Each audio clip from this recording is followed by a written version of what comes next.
And I think our deputy grand chief will be speaking to this first. You? Oh. I can do that.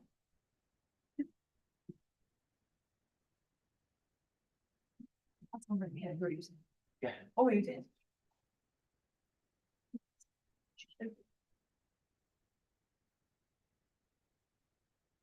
Not that tall. Microphone. Go everyone. As Grand Chief indicated, this is the fun part. This is where we get to celebrate all of our emerging leaders in our communities and our nations who, of course, are doing amazing work. And it is so important that we take time to recognize that. And so what I wanted to do is start with our first award and our first award recipient. And I hope they're here because I can't see everyone in the back. But what I'd like to do is to present the Lois Cornelius Education Scholarship. And this award, of course, is in honor and in memory of our elder Lois Cornelius, who worked with AIAI for several years. And education was not only important to her, but was a passion for her and really encouraged our community members to further their education. And so it is an honor of her that we award this to a recipient each year. And our person that was selected is Alexis King here from Mohawk City Bay of Quinte from Tyndonega. Is Alexis here? I don't see. Not I don't yet? see her. Okay. Is she coming? Okay, well, should we, maybe what else do is like, we can maybe move this and so. Yeah, sure. Do we want to confirm if she's here? Okay, do we know if she's coming? Yeah. Okay, well, let's celebrate Alexis anyway. She is not here with us. Let's celebrate her. So let me just tell you a little bit about Alexis, just so that so you know. So again, Alexis is from Tyndonega Mohawk Territory here in Gundege, and she's deeply committed to giving back to her community. And this is through her own lived experience and perseverance. And she had overcome several personal challenges in her own life, and has also a passion for supporting Indigenous youth and families. Alexis recently completed her social service worker diploma at Loyalist College, and she earned a place on the Dean's List, of course, in recognition of her academic achievement. Her dedication to helping others has already led to meaningful work with children and youth using trauma-informed, strength-based approaches, and she has recently begun a new role as an Indigenous student support worker. And so Alexis plans to continue her education by pursuing her bachelor's degree in Indigenous social work at FNTI, so here in the community, with the goal of course, returning here to support Indigenous youth and families and to strengthen and revitalize Kankahau culture. And so again, we wish that she was here with us, but that's okay. We still celebrate and acknowledge the achievements of Alexis King. So again, another round of applause for Alexis.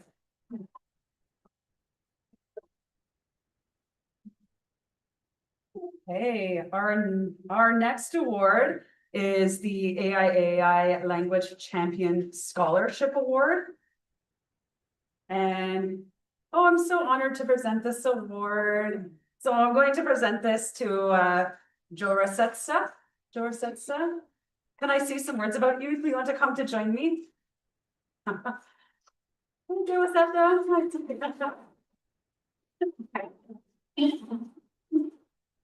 gonna invite you up because it's talking to you from across the room. I want everyone to see this beautiful person here, and we want to celebrate her too. I'm going to tell you a little bit about the work, about all the work you've done.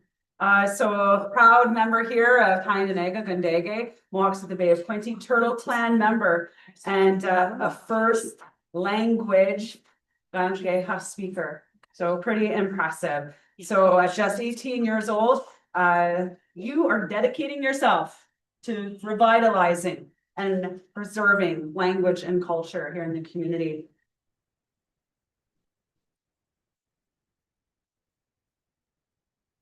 So currently enrolled at Queen's University's Indigenous Education Program. And you've recently completed a term here at the Adult Immersion Program. So congratulations. And your goal is to become a certified Kayonkeha language and culture teacher. And of course, inspiring Indigenous youth to reconnect with their identity and their culture and community, of course, through language. And I know you've been involved in so many things, like I know the little books that were made, those books, and it was your voice. And anyway, you have to see the work that this young woman has been involved in over the years. It's quite impressive.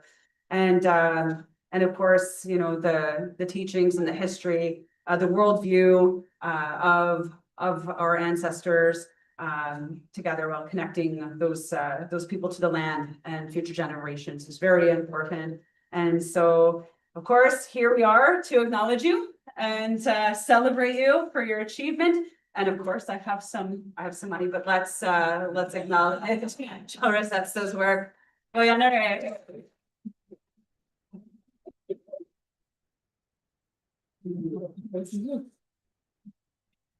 Did you want to say something here, sir? No. Okay. All right, well. Somebody for me, somebody for you this, and some for you as well. All right. Oh, and you get a plaque, that's right. Okay. And this is for you. Do we have anything here? Okay, excellent. We need your flowers. And we gotta get some pictures. Oh, let's go to the front.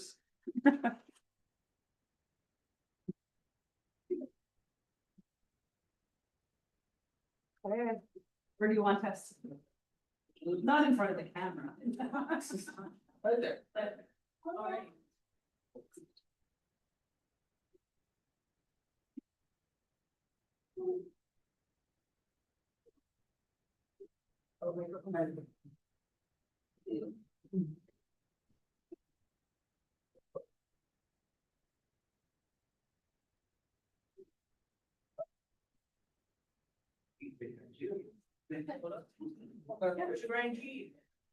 Oh, yeah.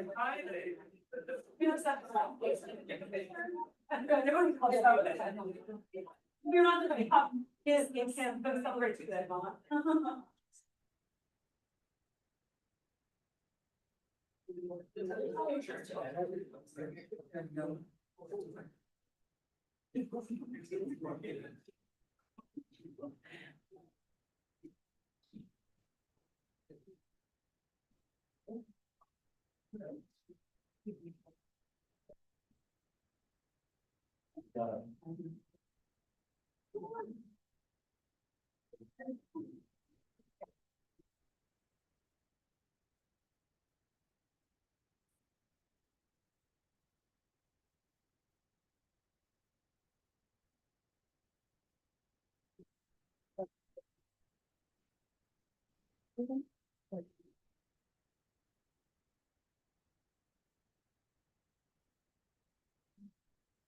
Yes, we have. Two more to go through as well. We have 2 health scholarships and a social scholarship. Okay. I don't have any biographies for the health scholarship ones here with me, but I'll just announce the winners for those. And the first one is a scholar from Oneida. And the winner of that is Shanta Stonefish. Shanta Stonefish, are you here?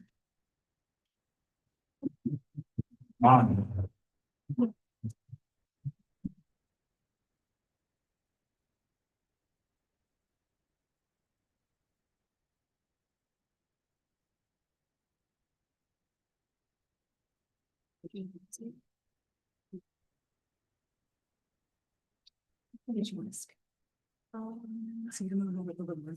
Sure, okay, absolutely. Yes. Yeah. Thank you. Hi, everyone. Shanton Neogats. I just want to say that I'm very grateful for receiving this scholarship and for AI supporting Indigenous students pursuing careers in healthcare. A little bit about me. I just turned 21. I'm in the University of Western Ontario nursing program, so I hope to kind of strengthen that representation in healthcare because I know that there's not a lot of it, so yeah, I hope to give back to my community by giving culturally safe and compassionate care. Yeah, that's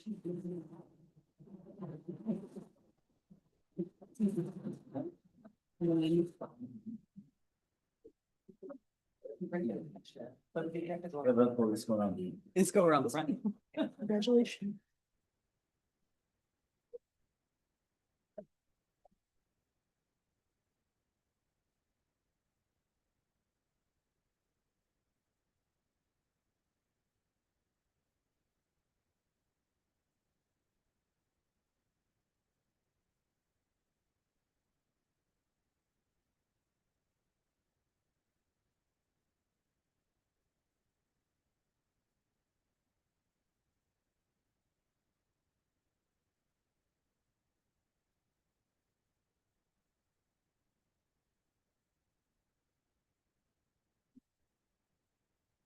Maybe I'll.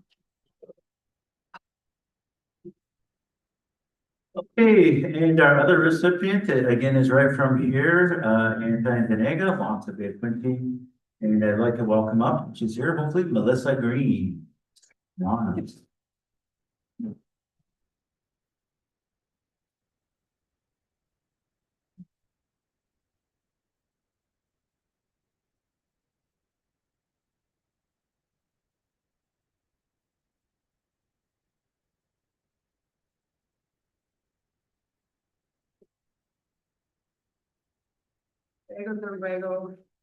I wrote something because my brain just can't remember anything these days, so bear with me as I bring that.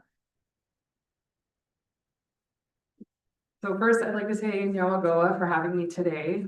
I'm really grateful to be one of this year's recipients of the Health Scholarship.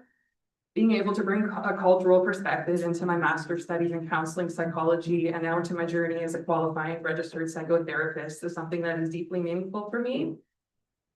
Along my journey, I've often heard the teachings that we choose our lives before we come into this world. And for a long time, I carried a lot of questions about that.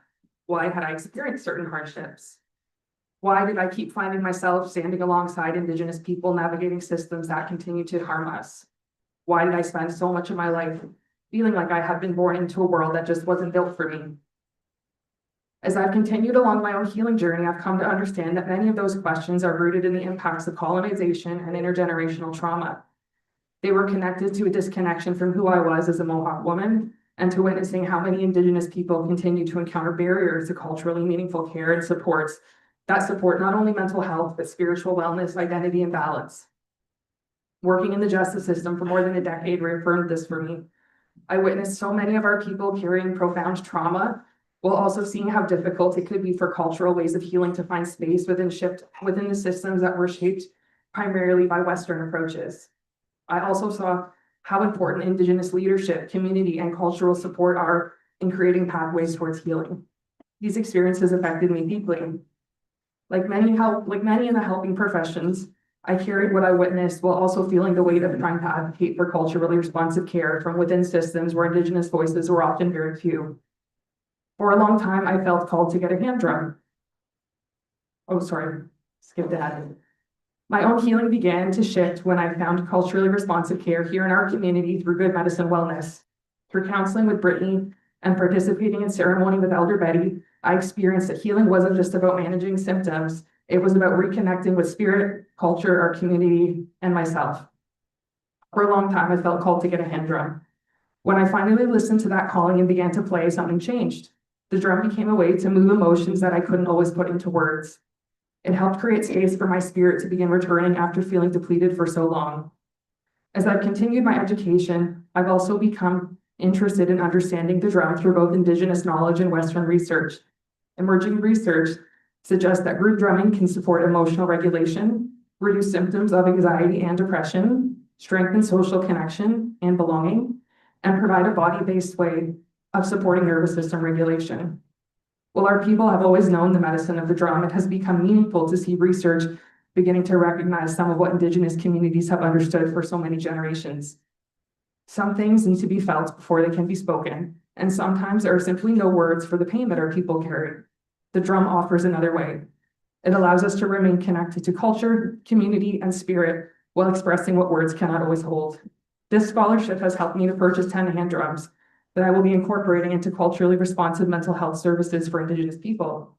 My hope is that these drums will be more than instruments, and through their spirit, they will create opportunity for connection, healing, and remembering who we are. My own journey continues to teach me that when we begin to heal ourselves, healing has the capacity to ripple outward. When we reconnect with our own medicine, we become better able to share that medicine with others. Thank you for investing not only in my education, but the future Indigenous clients, families, and communities that I will have the privilege of walking alongside. Yamagoa.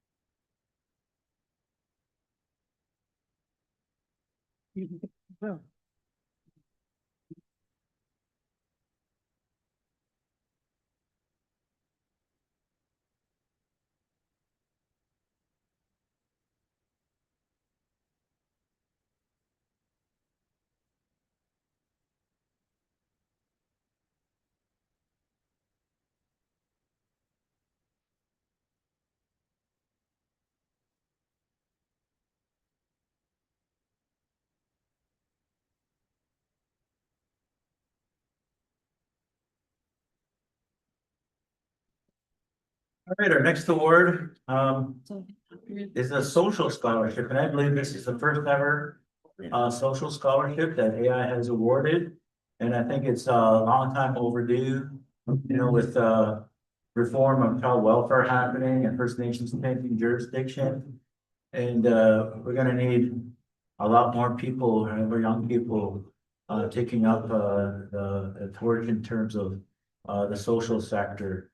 Our people do need a lot of healing. And this is about that and also about our kids and helping to do that. So I'm very proud to announce our next winner, which is from my hometown, Oneida, Oneida AGA, and congratulations to Shanice Ireland.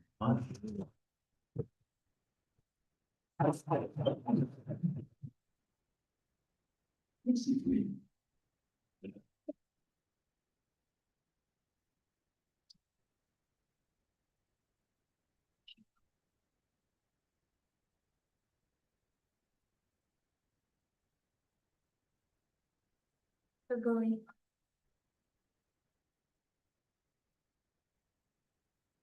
I'm truly honored to receive this award. I want to thank AIA and the scholarship committee for believing in me and investing in my future. Receiving this award means so much to me. This journey hasn't always been easy, but it has been worth every challenge. My biggest inspiration are my kids. They are the reason I kept going on the hard days, the reason I never gave up, and the reason I continue to work towards becoming the best version of myself. Everything I do is to create a better future for them and to show them that with determination and hard work, they can achieve anything they set their minds to. I am grateful for this opportunity and I look forward to giving back to our Indigenous communities with compassion, kindness, and respect. Thank you.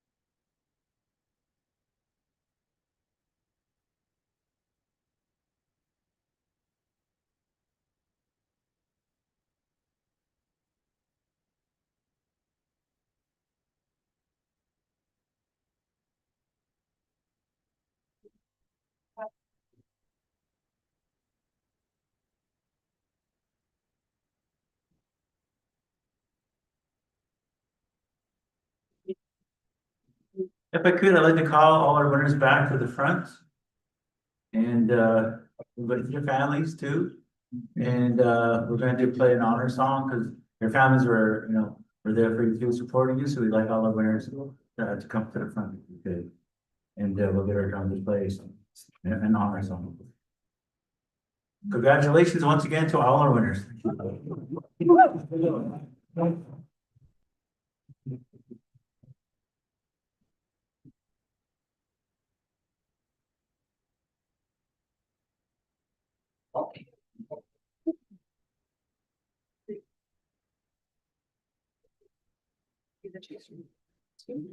Yeah, maybe the Chiefs come on up and we can do the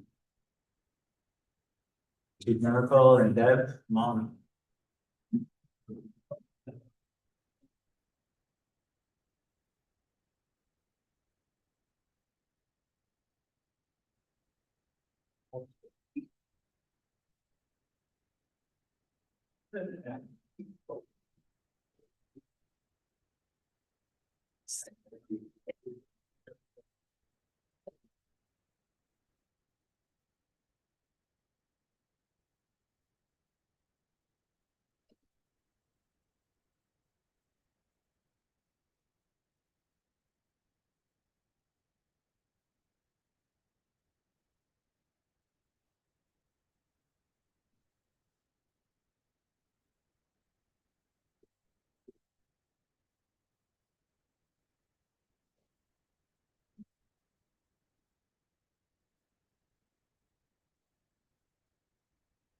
Okay, drummers, when you're ready.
Right, so winners of your families who want to take pictures of your students with the chiefs or your grand chief or deputy grand chief, and chance to do that, but for everyone else, lunch should be ready downstairs.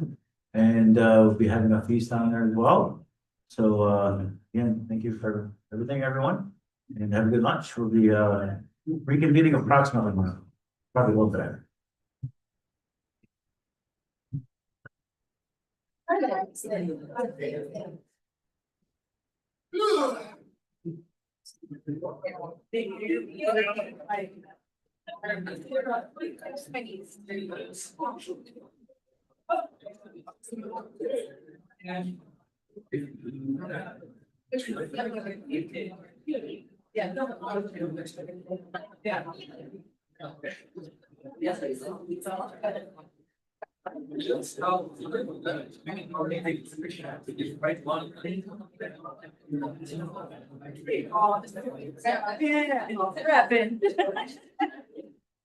Amazing, amazing. You gotta make sure you get the right.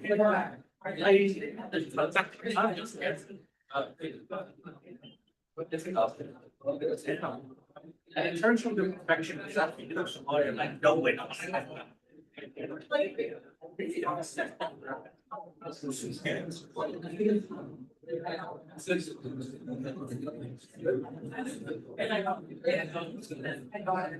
know.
AI staff, if you could make your way over to the resolutions table.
Okay, students.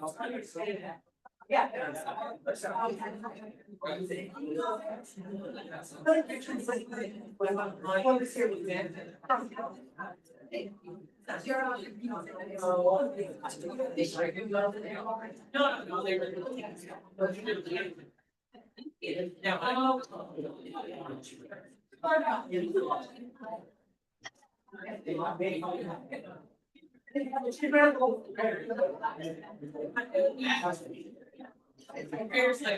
Yeah.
I missed it. We see that. I want to see it too.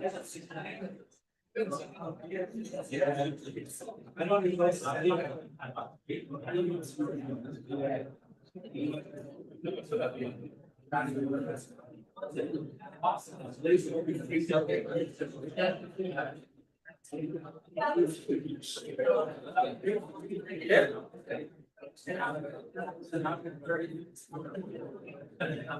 That's great. Oh my God, back there.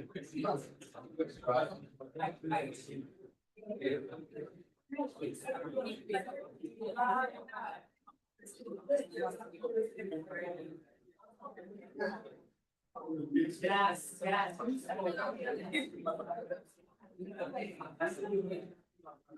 Yeah, you're just kind of surrounding this. And just right now, it is down class.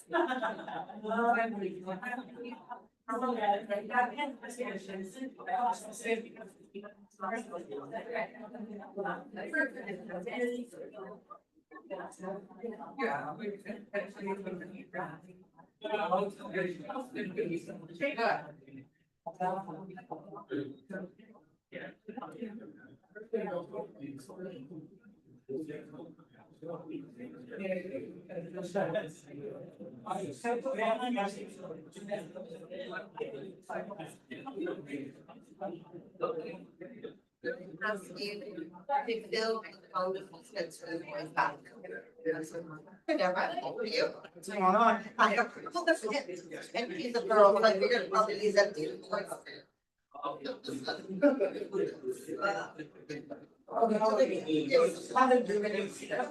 Yes. Other duties inside, sometimes inside. There's a lot of topics on the law, so I just didn't show it all in.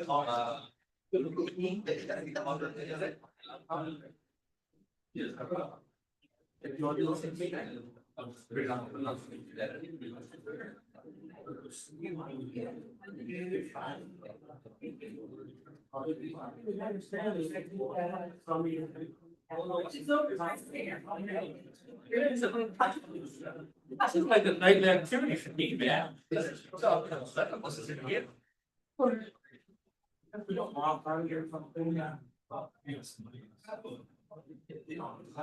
Well, I'm very successful about my money.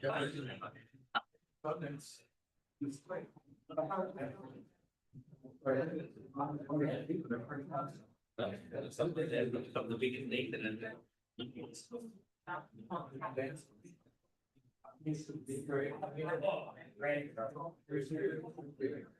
Good.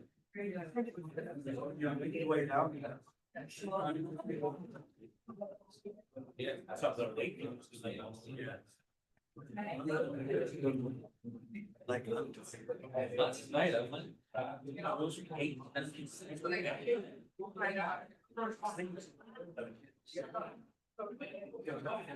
yeah.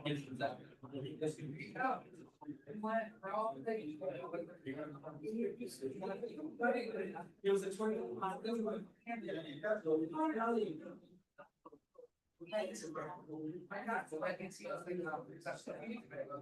I didn't do anything like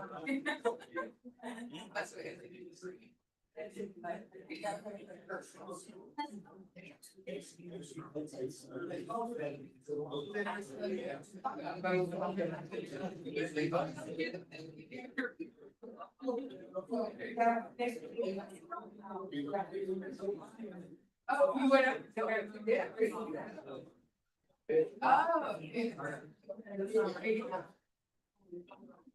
Okay, I know, somebody else did it, that's what I'm trying Yeah.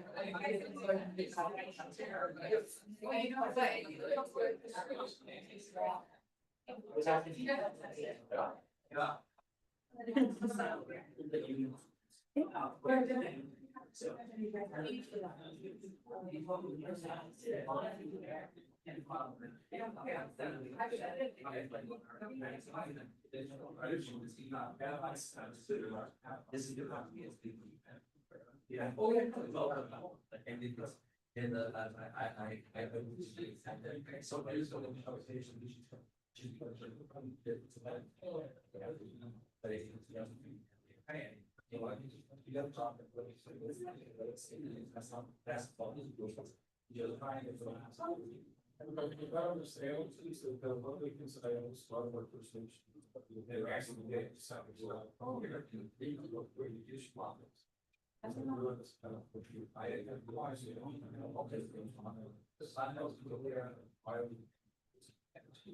Something happening, he's not able to go to sleep. Services. It's like that's.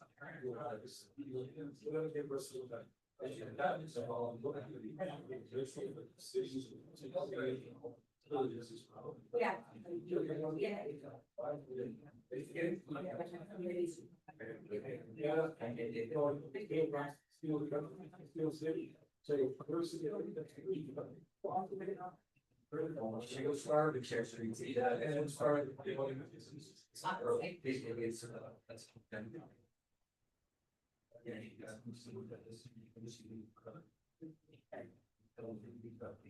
Yeah, so it's things like.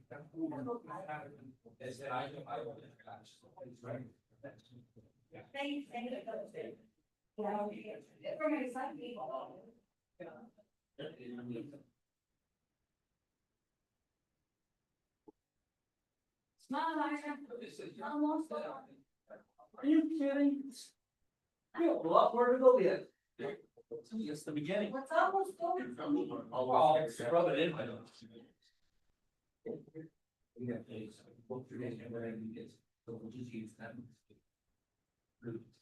There's a lock on that dispenser too. Oh, that's what I did, but yeah. I thought that was a gift for me. Fine.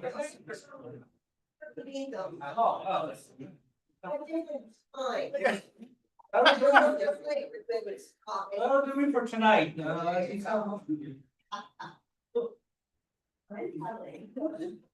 Go ahead. That's where I go. But anyway, I don't know. I should have said that's this. But outside, I guess some of these skilled comments.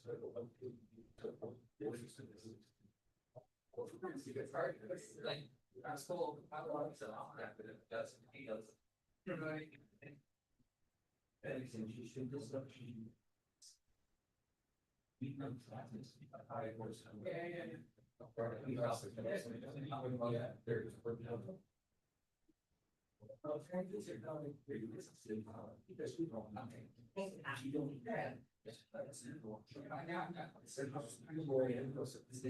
They also difficult stuff. So the guy got stunned and we, I'm supposed to be in a. Yeah, that's only happened. Yeah, I'm the next generation. I don't have to wait for like. Right. Yeah. The kidding of Irish popping on. Wanted this for anybody. He was a womanizer. So you can see I got a lot to live up to. He was a womanizer, so I said, I'm gonna be an Irish. You always, he said, I was looking for something, so I'm gonna call you Irish. You're always on the look. On his shirt, like, yeah. And there was this other guy, he was a Papillon, his name was Joe Miracle, the women called him Joe Geek. Oh. Because he ended up having 48 children. And he turned with him, so he earned the name. So you see, I know nothing about it. And his daughter became a police officer, they called her Tammy Geek.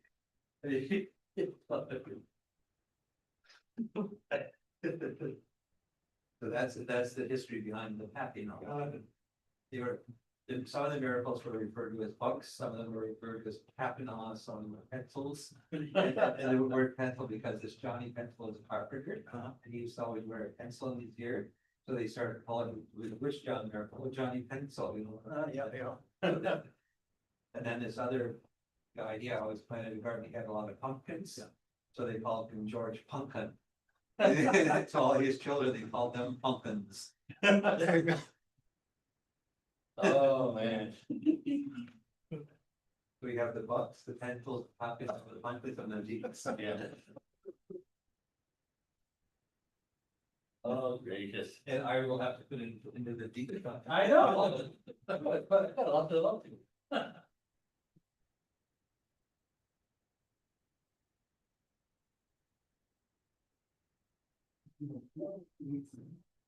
No problem.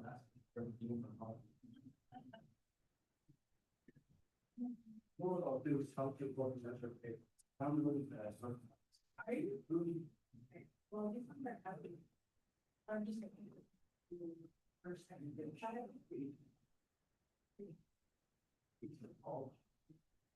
Oh, so same one. Why is this eye here? What's that eye here?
I'm not gonna talk, so I'm not gonna do my time, well, I just, your time, I'll say, well, that's like it.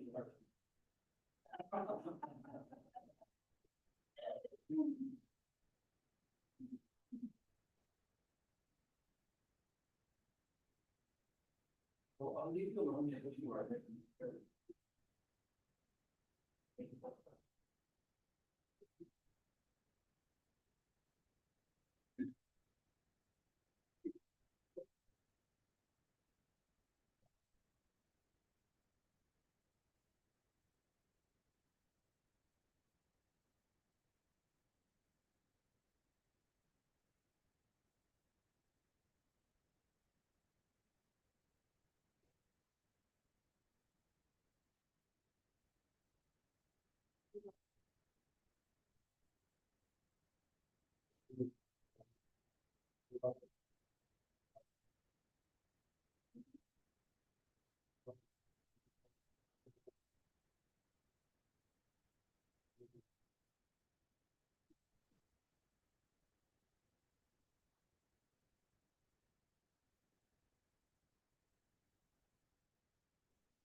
Well, that's the one I'm. I like that.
Oh. That was on Facebook. Yeah.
Yeah, that sounds like a good plan.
More of the vendors.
You just.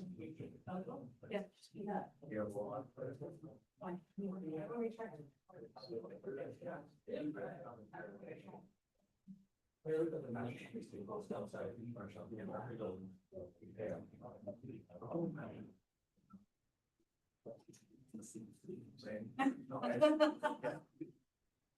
Thank you.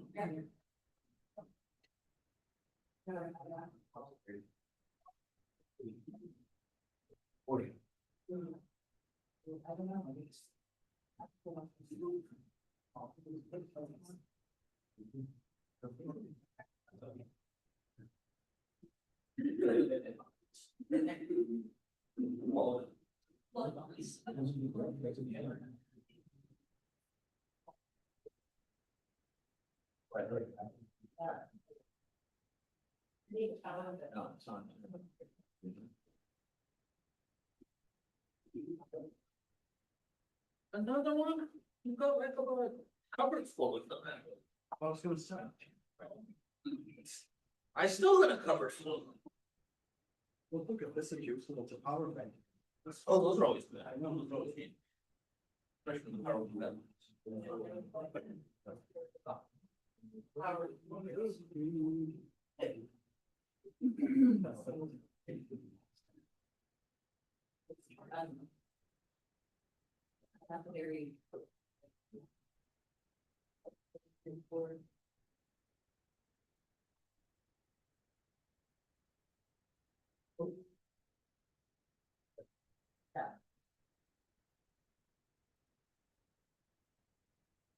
He was much like Lauren.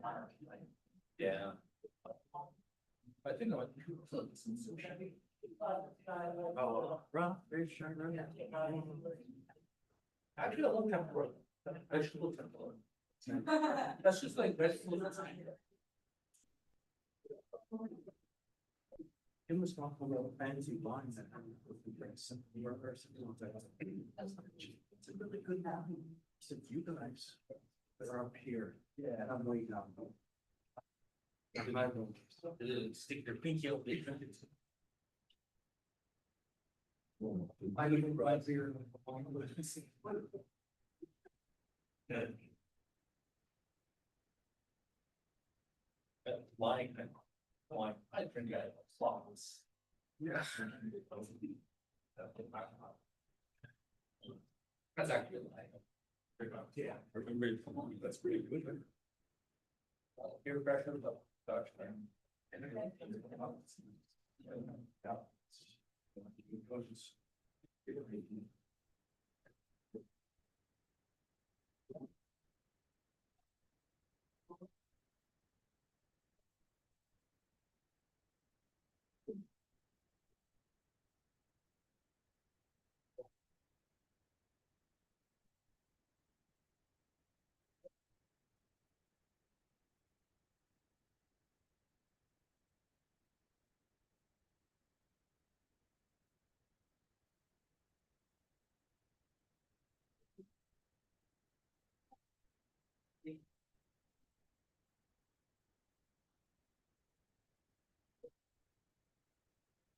What are we doing?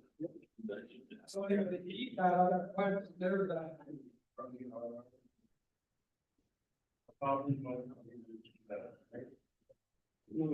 No, good. Well, we're gonna better get real back. Back and they could do enough. That's the goal of.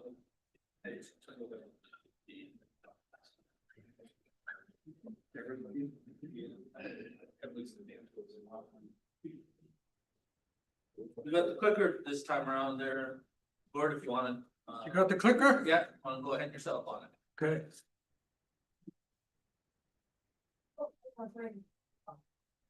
I don't know how it's gonna come out, it didn't come out very good on this, eh? Oh, yeah.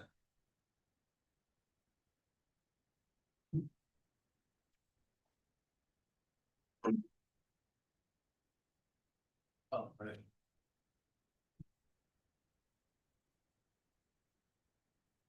I took a lot of photos of staff. That's good, that's fine. For that one. Yeah.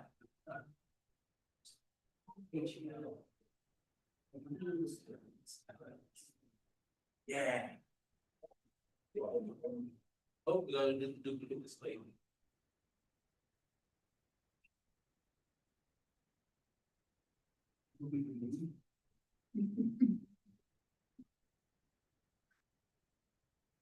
Beautiful. You're catching up. Took 2 days, man. Oh, wow. You're a fast learner.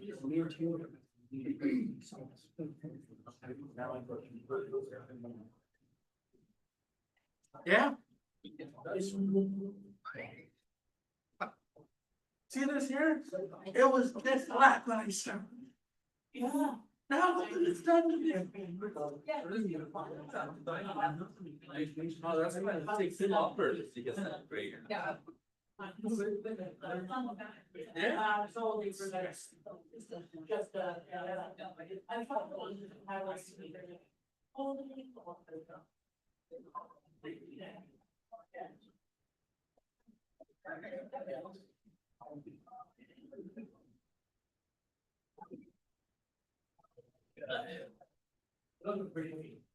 you. I already took 100 photos of Teal. Got me in the sunshine. It's like. Yeah. That's like.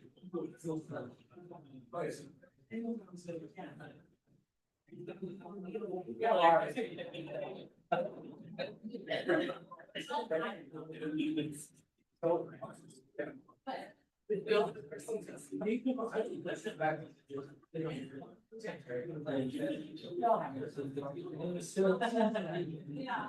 I'd like.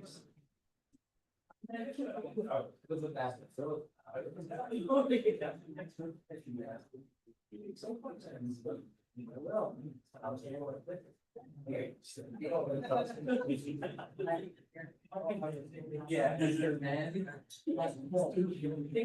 I mean, oh, you're. Thank you for. Yeah.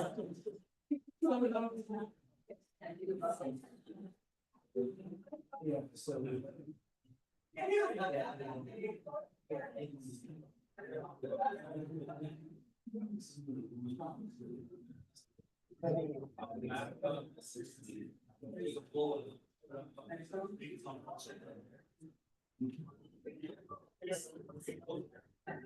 Come on, go happy. Let's dress. That's perfect, that sounds nice.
Yeah, right. Yeah. I was wondering, I'm hoping that they're like. Oh, okay.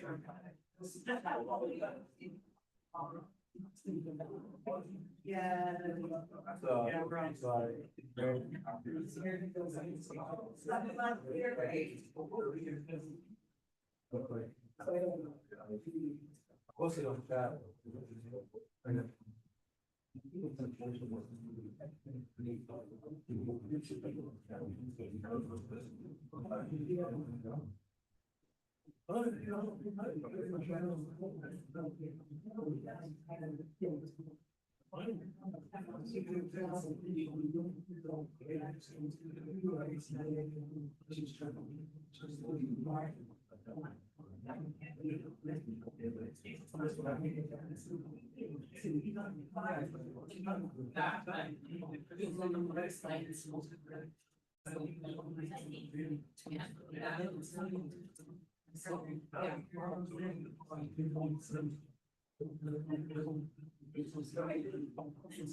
Very good.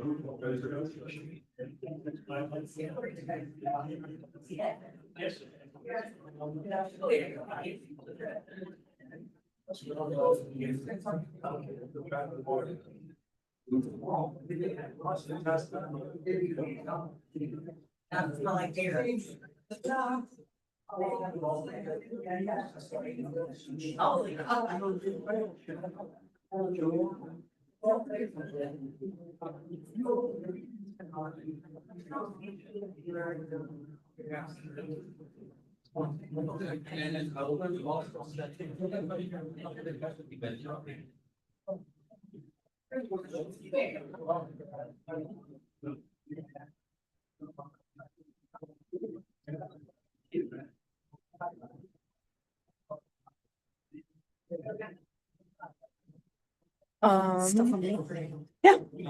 I don't have a.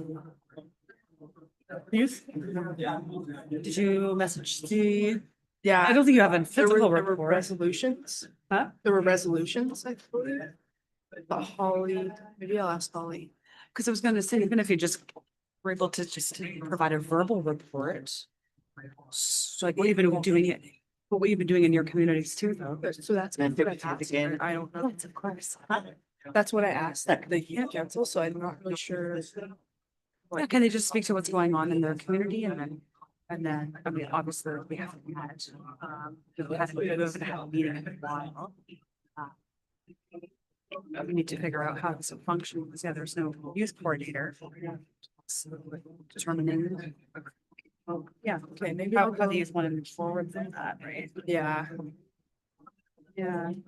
So, but I think just even just speaking to the things that are going on, in what's happened last year and yeah, in each of your communities. So these council activities, the times you have met this last year, I think you've met us twice, I think so. But yeah, I just can't remember when. I feel like one was in February because I was at school. yeah. Yeah, I think so. Yes, you can join us. Did you want to? Yeah, is there any sections you wanna divide up? I know you haven't had the opportunity to introduce a lot of things, but a lot of things, that's, maybe for 3 o'clock, maybe you can do the health and wellness. Introduce these, items. Okay. If you want, or at least can do the mental health. What about you? Any preference? Doesn't, no, I don't know. Do you have a preference? I don't really know how to do the resolutions. Okay, so Maybe- why don't you introduce board Okay. peers, for the sovereign wealth fund? I can, if you want, you can also too introduce the youth council because you're part of the youth council, so reason why you Yeah. can't. So yeah, so I think Evelyn's gonna do these two. Okay. Okay, then, yeah, then I can. Yep, yeah, I'll do that now. Yeah. Okay, let me go ask Holly super fast. I'll be right back. All right, sure. Yeah, let me start with the song. I think she just needs to figure out for the youth council portion, because they don't have physical report. Like, well, then just. Yeah. Done. What's been going on? Your needs to go on for last year.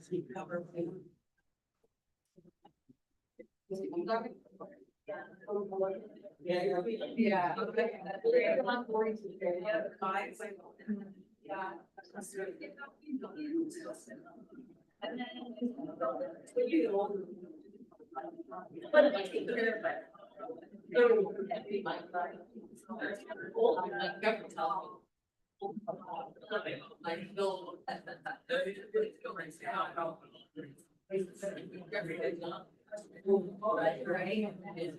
No.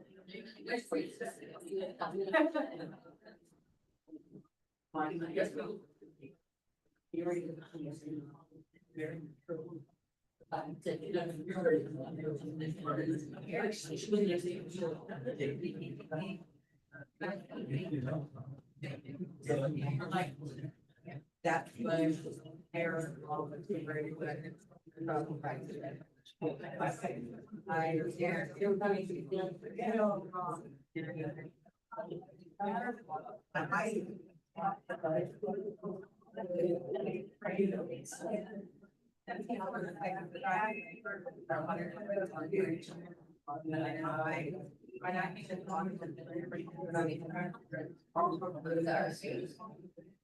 very general. And now it's,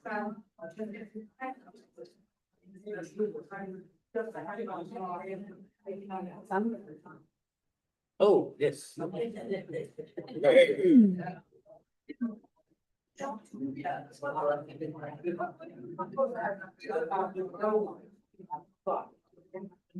Sir?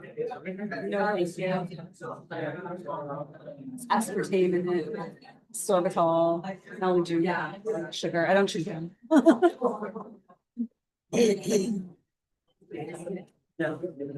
I know it's experimental rat poison.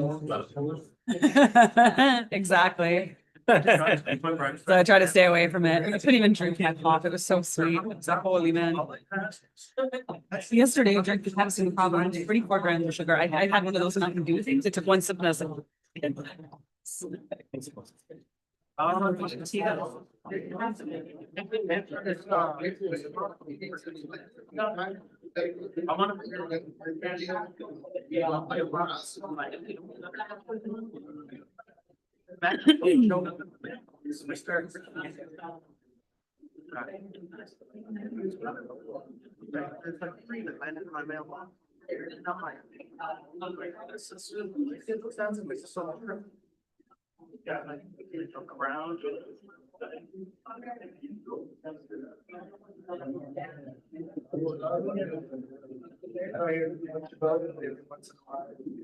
Like when you read.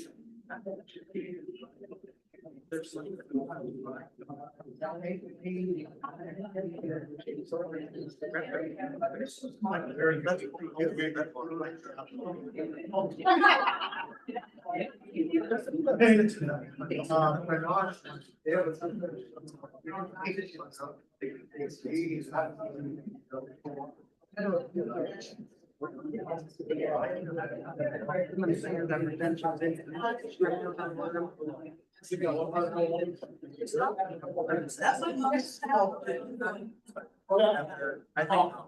So.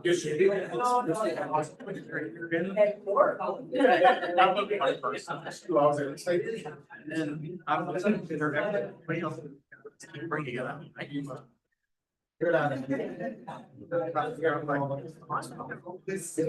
They go back into. So, Actually. Joel, what do I just introduced, do I read Yeah, the sovereign wealth fund? yeah, just say, next, our agenda, talking about fund and here to present is Board Peter. Okay, But first, we're just asked for a song by Little Big Finger from the Yeah. Nitty. okay. Yeah. Could do that. How do I Good. ask? Do I just say? Just say, okay, welcome back, everyone. Ask the drum when they're ready to, yeah, for their song. Okay, song. Now? Yeah, what do you think? Now? Yeah, let's go now. Then people will hear it and come up. Okay. Welcome back, everybody. We're gonna get started. One more time. Can everyone hear me? Welcome back, everyone. I hope lunch was good. We're gonna get started with our drum. So whenever you guys are ready.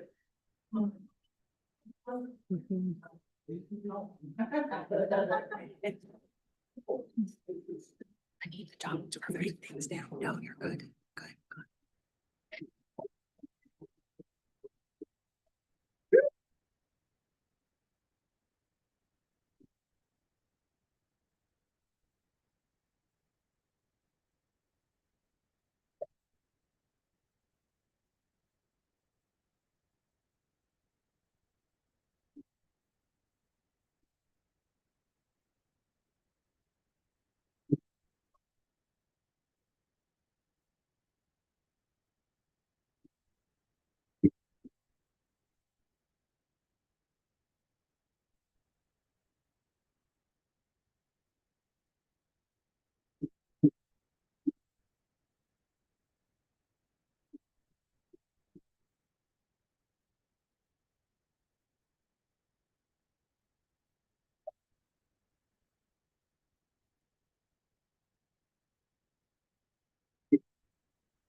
Yeah, I'll go. Next on our agenda is the Sovereign Wealth Fund, and that's presented by Gord Peters. Oh, there it is. Let me come up here.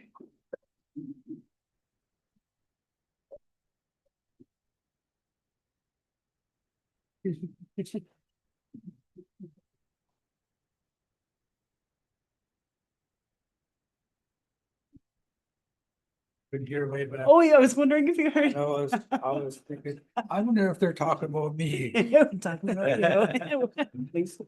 Am I not speaking? No, no. Or is it? Yes. Okay, yes, yeah. So Well, I hope you enjoyed that lunch. Yeah. Because it was good. We've had a really good year at Sovereign Wealth, and so this report that I'm going to provide you is basically some of the same report that we provided to the annual general assembly just a couple of short months ago. But it is something that I think that we would like to be able to provide and continue to be able to provide throughout the process of reporting. So this is us. This is what we are at Sovereign Wealth. We bought 14.4 million shares from Ontario. The initial purchase offer was $20.50. In our negotiations, we were able to buy those shares for $18.50. So a couple of bucks short of the IPO price. And that was our gimme starting point for the shares. We also got seed capital. We have 29 million. We got 129 First Nations to sign on to the agreement. What we did with Ontario and the negotiations provided for us is that if we got all of the communities to sign on to the agreement, they would provide another 15 million in seed capital. We never got all communities to sign on to this agreement, so we ended up with actually 30 million. We ended up with 29 million after some deductions and the costs that were associated with the process that we were working with. So this is a 25-year agreement. I think we're into the 7th year of this agreement already. What we have is a 25-year fixed agreement. The loan that we were able to acquire runs at 3.1%, and it's a tremendous number to be at market-wise. And so our economists are pretty clear in our advice when we were negotiating. Hold on to that. Don't rush to pay off any of the principal. You can utilize that low interest rate to do a lot of things going forward. We're in the discussions about that now. We haven't done anything with it yet at this point, but we know that it's there. There are a couple of things that you need to know about this initiative. First of all, there is no liability held by the communities for the loan or the shares. It's straight up. The corporation process that we've built and we've structured, we maintain the liability. Anything goes wrong, they're responsible, not the communities, and so the communities don't carry any of that burden. The other thing that was asked to us about was taxation. Any funding that comes from this process is not taxable. It's something that we make sure that we structure to make sure that it doesn't become taxable as well. So our mandate is long-term wealth creation, and so that's basically what we do. We've got no distribution formula that's been established. That's not our responsibility. That's not the shareholders' responsibility. Any policy decision with respect to distribution will come from the Chiefs of Assembly. For us, right now, the only resolution that was passed regards the seed capital at the 29 million. And so it asks us to be able to maintain that until it reaches 30 or 90 million. Currently, we're at 47 million in the seed capital, so 2030 is going to come along before we reach any 90 million mark on that. Our structure is pretty much built around, First Nations control, the 129 communities that are in the control process.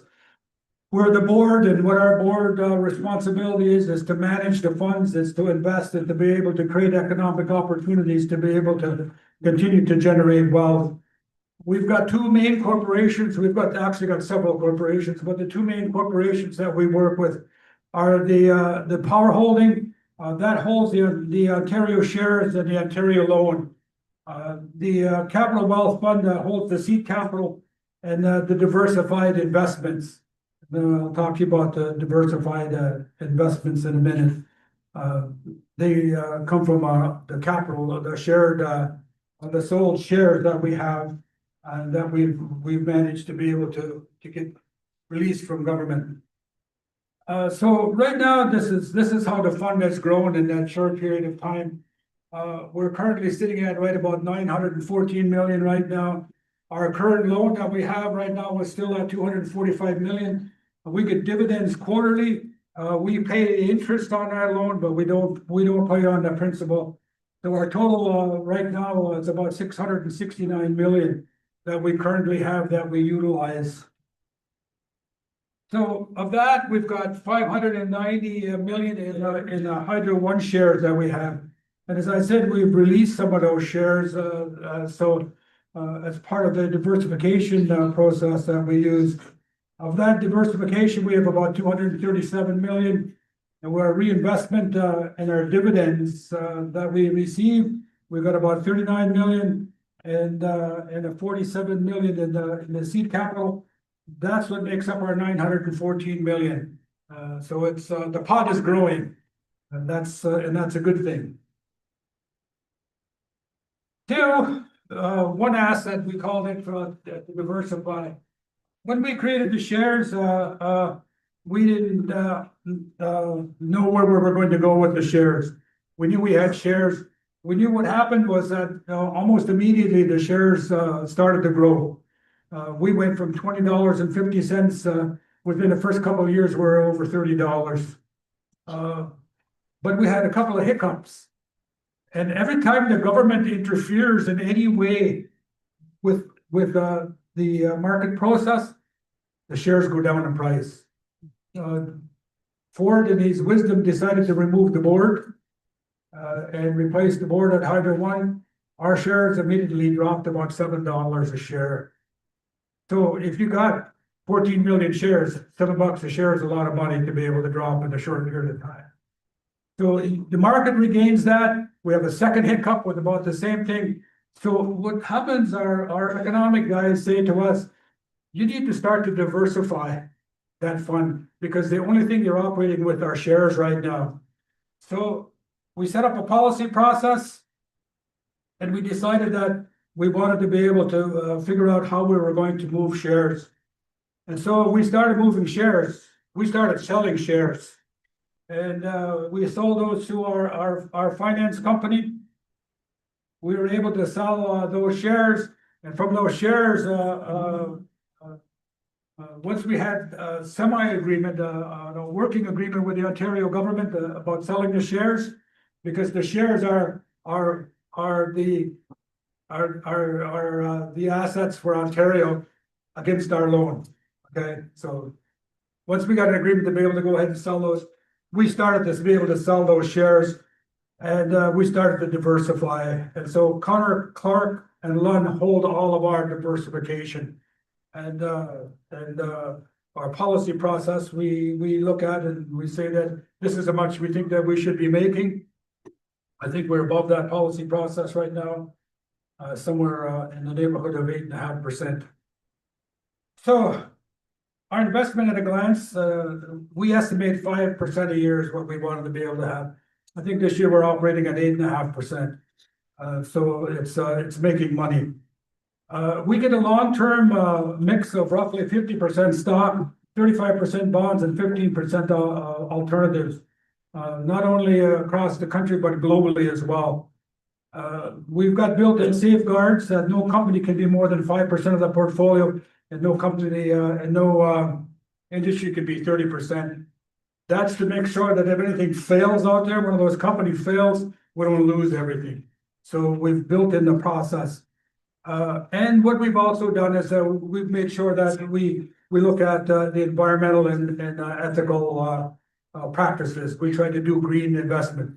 And ironically, most of our green investment processes come from our communities.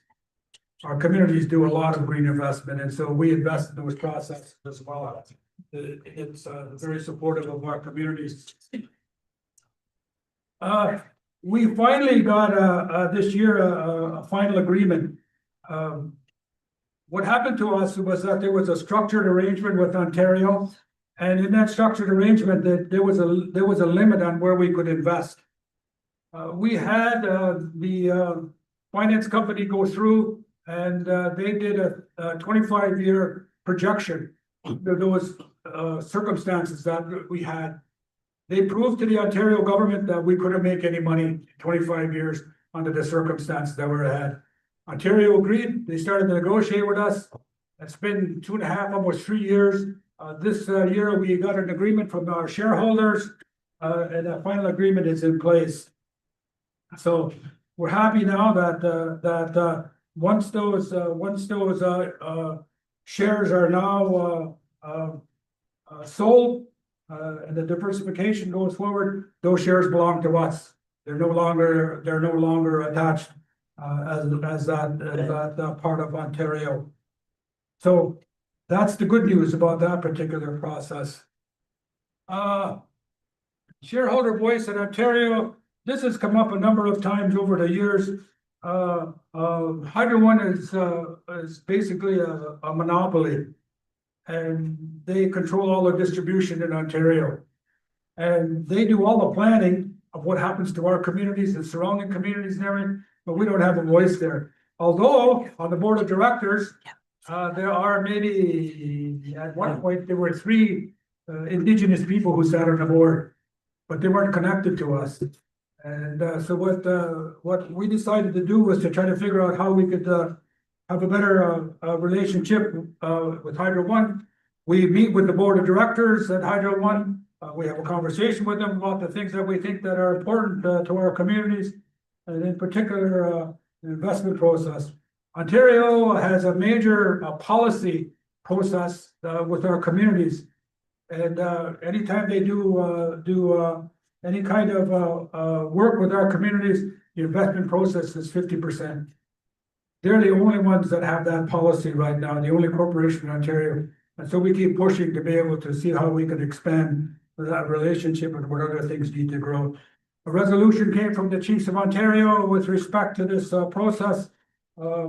We have a nomination in place that has been provided to them. We have no comment back from them at this point. So the road to 2030. So that's our seed capital. It's steadily growing. We have to make a decision soon about what's going to happen with that. That's a minimal part of our discussions that are going on. So our board, every year we have to have a confirmation of board of directors. This year we held our session at the Toronto Marriott. We had 73 chiefs and proxies that participated during that session, and we conducted a fair amount of business to be able to get, and in particular, to be able to get the loan amendment ratified, which is a major investment process for us. So those board of members are Jason Batiste. He's the current chair. I'm currently the rep for AI, and I'm the vice chair. You have Don Morrison, he's Grand Council number 33. Steve Williams, he's from the Independents. Patrick Madabi from the Union, and Ron Jameson from the Unaffiliated. We have some talented individuals with respect to Don Morris and Ron Jameson, who are both financial and business oriented. So they're a strong representation on our board. So how the fund is overseen, we have the regional directors, we manage risk. And so we're in the process of trying to be as spread out as we can across the board to the companies we deal with. We do review management and professional investments, the cost of each year to make sure that we're getting the value. And that value means that the people that we hire to be able to run these things, you gotta make sure that you're getting the best from them so that it's a cost dividend for our communities, that they're not having to pay extra funds for the things that we're doing. We report to the partners on our investment that we get at the board. And we just started a new process where we're starting to send out a semi-annual financial report to the communities. That came out of our discussions last year. There was a request to have our finances ahead of the AGM. Our problem with all the time with providing financial reports is really simple. You get a report and couple of weeks, a month later, that report's out of whack because of the investment process that's happening all the time. And so the numbers that you get a ballpark number, and you can work with those ballpark numbers, but you'll get the actual numbers when you actually go through that. How decisions are made. We got 129 partners in the process. We got shareholders. Everybody gets to vote. At the AGM, they elect the directors, they approve loan changes, and they'll decide what happens with the 2030 with the seed capital. We need a quorum of 65 all the time, and every region gets to be able to nominate. So it's very much structured like OFNLP. Testing the market for our auditors. This is part of our policy process. What happens to us is that we need to make sure that we're getting value for our money all the time and anything that you do. And so what we will be running is a quality assurance to make sure that happens. And our current auditors have done a good job, and we'll probably have them take part of this particular process. But we want to make sure that we don't get taken by anybody in this process, and we're getting gouged for anything. We have to be able to do that because we are accountable for any monies that we manage for the communities. Two, what's going on with the shareholders? Well, this is we're just starting to get into right now. Because shareholders have an interest in this process, they're not going to have that's going to be reflected in your audit. Okay, so if you need those numbers, if you need help with that, you can always call our offices at Sovereign Wealth. They'll help you to be able to do that. I don't exactly know how they're going to be able to have that identified as the interest you have in that finance. Maybe it'll become as a note in your audit. Maybe it'll come in some other way. But we'll get something sent out to the communities, and if you need help right now, you can contact Chris at that particular email. We're also saying you need to attend the JGM. The first couple of times around, we had really lots of trouble getting a quorum. And even though we run our sessions back to back from OFNLP has some number of problems as well. And then we barely scrape by, but we need to be able to do that annual meeting. It's a requirement that we have, and we have to get done. We need those 65 delegates to be able to make that happen. So we continue to ask people, if you can't attend, send a proxy, stay informed, get your stuff done. Okay, what is it for communities? We're still at the number 915. The more we diversify, the more we own, but there will become a place because we can't diversify it. Because we owe the Ontario government $275 million. The decision on the 90 million has to come up, and we're looking for new flexibility and push for Hydro 1C and hydrogen influence. So that's it. That's that's where we're at right now.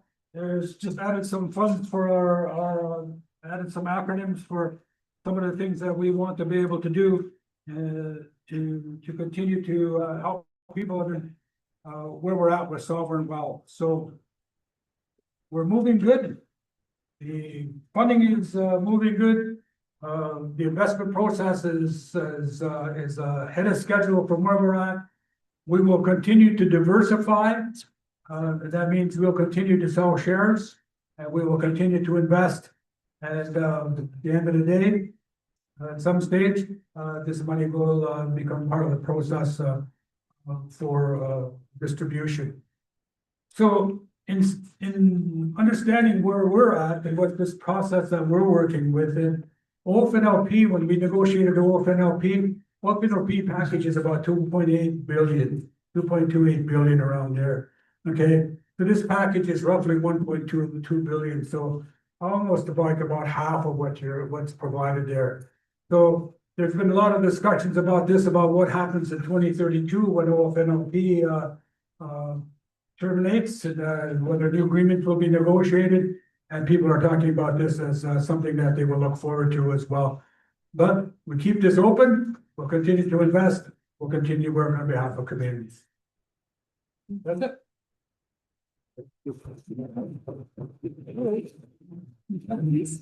What? No questions. No questions. All right. Absolutely not, you're gone. Can't be asking questions, I just gave a very good Are there any reply. questions? No, no. So we need a motion to accept. Oh, Oh, no. never mind. I'll make a motion to accept board's report, but just a question beforehand. Sure. Will the tariffs and the geopolitical economic problems in the world affect investments? What do you see there? Sorry, one more time, chief. It's just hard to hear. Okay, Yeah. I will move to accept board's report, but just one question. The geopolitical economic situation that exists in the world, rising cost of energy, and will that impact the investments and the performance of investments and the Trump tariffs? What do we see in the future there? Trump tariffs and the wars that are going on and the geopolitical instability. The last report that we got, is it open? The last report we got from our financial team was that the tariffs haven't made any substantial impact to this point yet. Okay, and so we're looking at that, and we get a report every 6 months to be able to determine what happens and if the tariffs are doing anything extraordinary to our fund. But at this point, there has not been anything.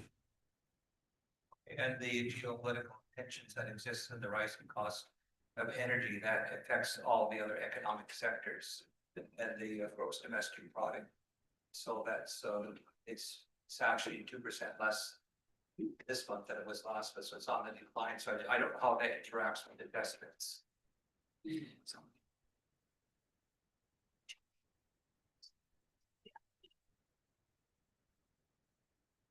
So one impact in the overall. No impact. Okay. No impact? There's no impact. None. We're communicating here. To make sure the Yeah. question is. Yeah. Yeah. I'll make the motion to accept. Yeah.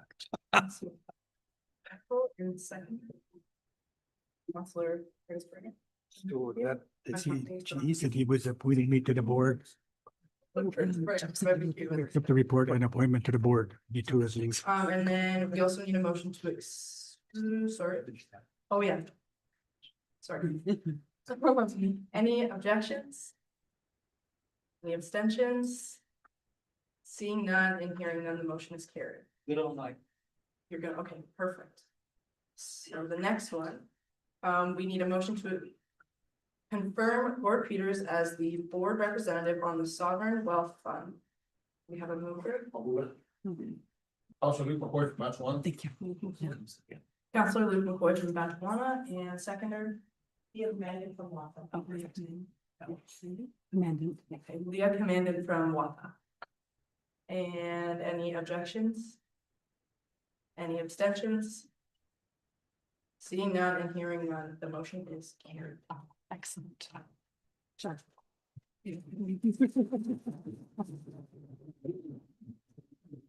Small win.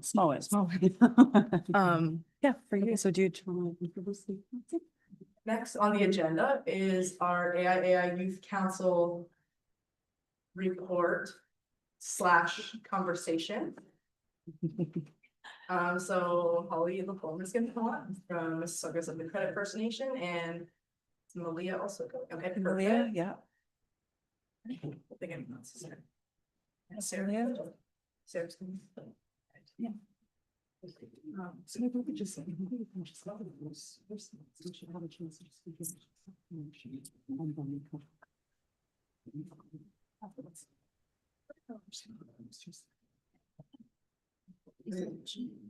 Yeah. Okay, Hi, everybody, my name's Evelyn Shingle. See my face a lot today. I'm from Tyne-Nega. I think this is my 4th year on the AGA Council, maybe 3rd. And I'm also on the Tyne-Nega Youth Council, so that's me. Morning, everyone. My name is Holly LaForme. I am a member of SCNFN. This would be, I believe, my 3rd year on AI Youth Council. We're going to do a rolling introduction and we'll come back with various updates.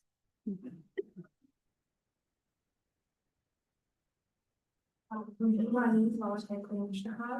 everyone.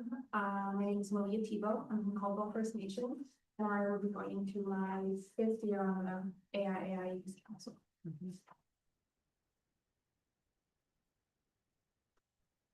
Good afternoon, everyone. I'm Sarah Burney. I am the Youth Council Coordinator for Watt Mohawks. This is my 2nd year at the AGA, my 2nd year speaking. So, hello. So we're kind of just gonna give reports on our own communities and kind of tell you a little bit about what's been going on with our own communities, as we haven't done as much as we wanted to in this past year with AIA Youth Council. We're kind of just figuring out some stuff on that end, so. Oh, I think Nathaniel is online as well. Oh, Nathaniel, yes, we have 2 online as well. Maybe not, I think just 1 right now, but Hannah was online and she's from Batchwana. And Nathaniel is also from Mississauga Credit First Nation. He is online, Hannah is not.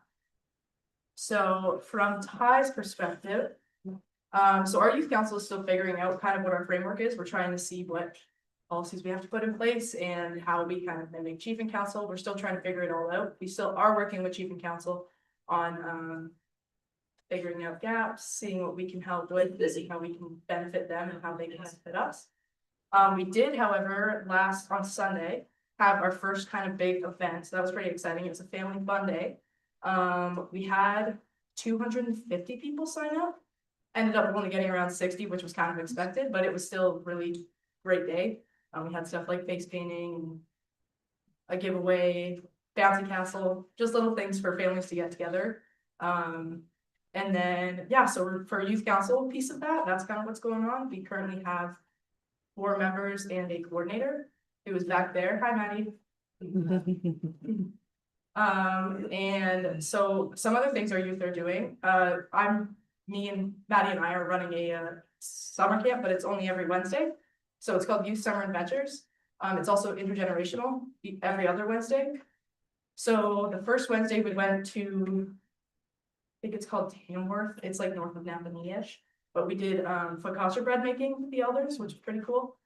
And we're working alongside community well-being, question mark? Yeah. But anyways, it's really fun. It's a great time. We had 10 youth, 10 elders. They really enjoyed the whole day. So we went on a bus together, got to tell stories, and then each youth sat with, it was 1 youth to 1 elder. So that's kind of how we laid that one out. We have one next week, and I'm bringing in the therapy dogs, St. John ambulance therapy dogs, I think it's called. So I'm really excited for that. That's another intergenerational one. And then yard games and stuff. So we'll have the big yard games out just over there on York Road with the youth and the elders as well. So really excited for that one. The other ones, so today, since Maddie and I couldn't be there, the other staff had to take them, so they went to Healing with Horses. Sorry, I'm very passionate about it, so I'm very excited.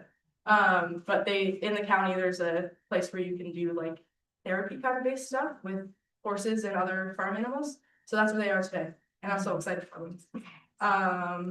Yeah, so it's kind of just promoting overall well-being, and it's for kids 12 to 18. So that's a really tough age to be doing anything in the summer, especially if you can't work because you're too young, you can't find a job, so we're working on finding stuff for youth that makes it more accessible to them to be able to do something at least once a week. And then there's also a community garden that we have in Shannonville, and that's also intergenerational, so we're working on, I think for the past 3 years, they've been working on it. And that would be the Good Minds program and community living. Community well-being, thank you, Susan. But yeah, so they're working on that, and elders, they're welcome to come and check it out. They were building the garden boxes. They planted the seeds and everything, so it's looking really awesome. So I'm not exactly sure what the address is, but if you do want to look around Shannonville, I'm sure you'd be able to find it. So yeah, that's what's happening in Tannenegg. Awesome. You watch Evelyn. Okay, so going to be speaking on behalf of my council member Nathaniel, who's online.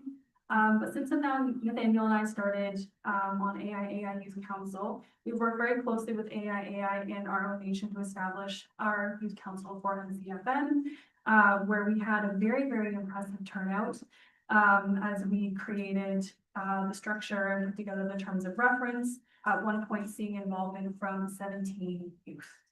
Ages are kind of grade ranging from, I want to say youngest was grade 6. We had quite a handful of grade 6, 7, 8 throughout high school, and then a couple into their post-secondary. So we had quite a range of people show up and continue to come quite consistently, which is really, really great to see. So since its establishment over the past year, we've hired a youth council coordinator and have begun increasing youth community involvement in things such as our Here Together Week activities, where we bring community together for a whole week, providing a variety of meals as well as outdoor activities. So we're working on planning our second one, but the first one went down phenomenally. Also having outdoor games, bouncy castles, slides, water games, just keeping community and families engaged. Beyond that, we're also supporting a variety of land-based camps. Currently this summer, we have a healing camp that's running.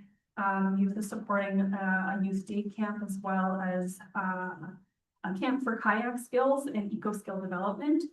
And another thing I'm very excited about is the reestablishment of a form of youth group. Our community used to have one very, very strongly with a lot of engagement many years ago. Unfortunately, after a very tragic accident, it deterred a lot of engagement on both ends, as the community has been feeling that loss for years now. So it's exciting to see things be able to kind of come back and have these different opportunities for youth engagement in the community, but also just outside of school, because not all of our engaging members live on or within the community. So aside from this, we've also had some awesome community involvement from our youth during our Earth Day cleanups and the FIFA World Cup celebrations and welcomings. So these have been amazing opportunities for our youth to be involved in and quite life-changing in some degrees. So currently they are planning for a fall retreat. And this past spring during our first round of elections, we had 4 returning members and 4 new applicants. So we're hoping to continue with that momentum as it kind of feels unreal at this time to have this much engagement. And moving forward, I just want to emphasize the importance of youth and young leadership involvement in gatherings such as these. I feel very, very fortunate to have such a positive relationship with my chiefing council, our chiefing council, in that they are just as eager as us to work towards a sort of a mentorship program that would allow youth council members to shadow their work and gain the real life experience in this world, helping to foster and gain some footing with the very important work and matters that we're discussing here today. And, you know, beyond that, I'm also incredibly grateful for all the nations and AIAI who do support youth leadership in hopes and efforts that one day we can make up and continue carrying the torch, because it's experiences like these, it's opportunities like these that allow us to actually do that work. and kind of do it in a timely manner. And then beyond that, you know, I would just like to emphasize the amount of work that my fellow council members on AGA Youth Council have put in. You know, we're walking a variety of different paths right now. A lot of that looks like full-time studies or full-time work. So, you know, we appreciate the opportunity and the support to continue being involved in advocating at the level that we can. And we look forward to continued support. Thank you much.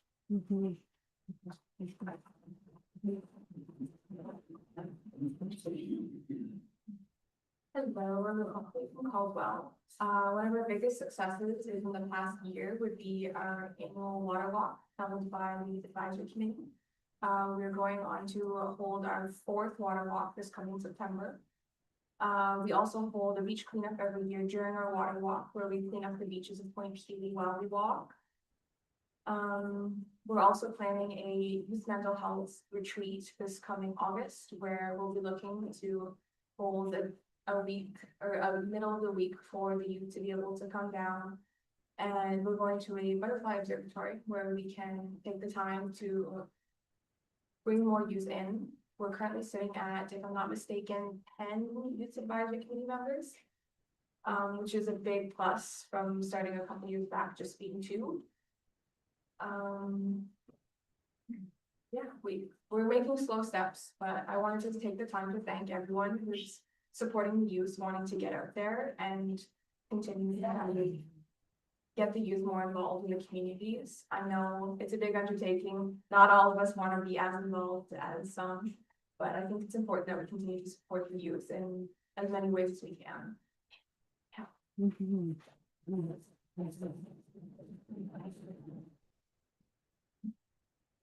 An update from WATA. In the 25-26 fiscal year, WATA Mohawks Youth Council held 2 fundraisers at our annual summer fishing derby and a raffle at Christmas time to raise funds for a post-secondary education bursary.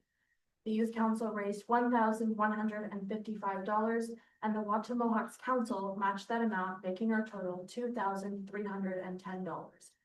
Our Youth Council will be awarding 2 post-secondary students this bursary for the upcoming school year.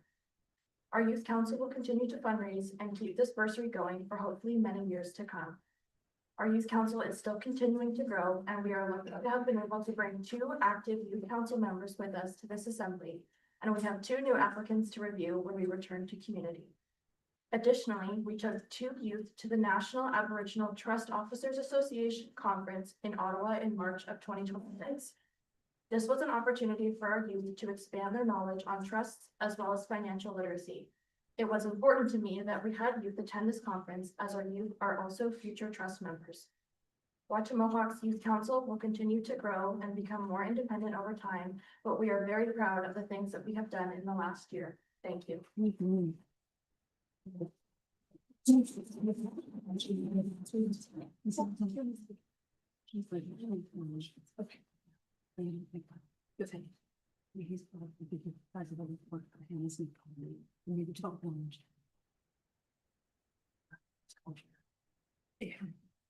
Okay, Nathaniel, if you wanted to say anything, just raise your hand, I guess. But also I think we need to recognize Hannah. She is now co-chair of the AFN Youth Council. So that's a huge accomplishment for her. She's fantastic. She's such a leader and very, very good at guiding our entire council, I think. So if we could just, I know she's not on. Yeah. Is there any questions? No. Fine, so do I do this? I can tell. Okay. So, yeah, I didn't want Evelyn as the co-chair to accept or put a request for a motion to accept their own report, but I just wanted, already, I didn't even ask Lily, I don't have to ask her anything. I think Chief Mark McCoy beat you. So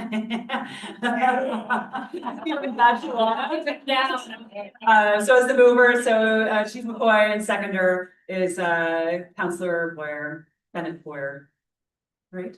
We get Boyer Bennett. Boyer Bennett. See, I had it in my head. All right, are there any abstentions? Objections? All right, motion's carried. Woo-hoo! Thanks for doing that last minute. Yeah, I think it was really important for the youth to highlight the work that they're doing in their communities. So as you know, our AI Youth Council is comprised of youth from all of our member nations. And it was really important for each of the youth to focus on developing their own youth councils in their nations. We haven't met collectively as an AI Youth Council. We haven't met too often this past year, and that's really to try to allow the time for each of the nations to build up their youth capacity, and I think we've seen that happen. And in terms of some of the examples that have been given with shadowing and mentoring, these are all things that we will be working on this year. So the Youth Council, the AI Youth Council, does have a plan, a strategic plan that was developed 2 or 3 years or so ago now. So it's something that we'll need to look at and review for this year, but also to ensure that the youth, that we align you with the political office and the political work, and that we assign you an area that you're interested in so that you can join either Grand Chief or myself at the meetings that we go to. And that's a process that we had started a couple of years back. And with all of the changes that have been happening this over the last year and a half or so, we need to resume that. So really looking forward to meeting again with the Youth Council soon, so that we can then establish those rules moving forward. So, you know, again, for your commitment, for being here. And also too for your report and the things that are happening in your nations. It's pretty exciting. Yay. All right, I have no idea what's going on. I just assumed the chair. Yeah, nutrition. We see where we're at. All right, I think, well, yeah, I guess we're getting close to a break. I don't know how you all feel about, do we want a break, or do we want to move into the AI strategic plan for a half an hour? Keep going. I hear a break and keep going. For those who, I hear more of the keep going than the break. Yes. Okay, we will, if Jeff, are you prepared? Okay, and anyone who needs to get up, please feel free to get up and move and stretch your legs if you need to, or go have a break. But I think it would be good if we could proceed, and then we can move to our resolutions and our reports after. So we will have a break after this report.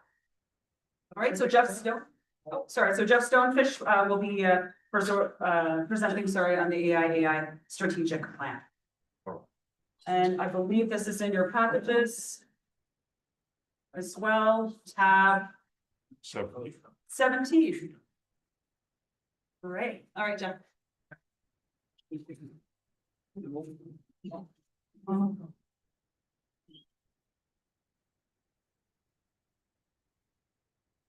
you. Yes, just good. Great job. So thank you, Deputy Grand Chief, for that introduction. Again, I just want to acknowledge the youth given their presentation. They're the future leaders of this organization. So a way to go, and really proud of Hannah for the work that she's done as a member of Youth Council. I think she's one of our longest serving Youth Council members. I believe she's around 16 years old when she started. And she was at the beginning of the Youth Council development, so she's come a long way, and I'm really happy to see her succeed as the youth co-chair at the AFM level. So congratulations, Hannah. So tab 17 of your kit is the AI strategic plan.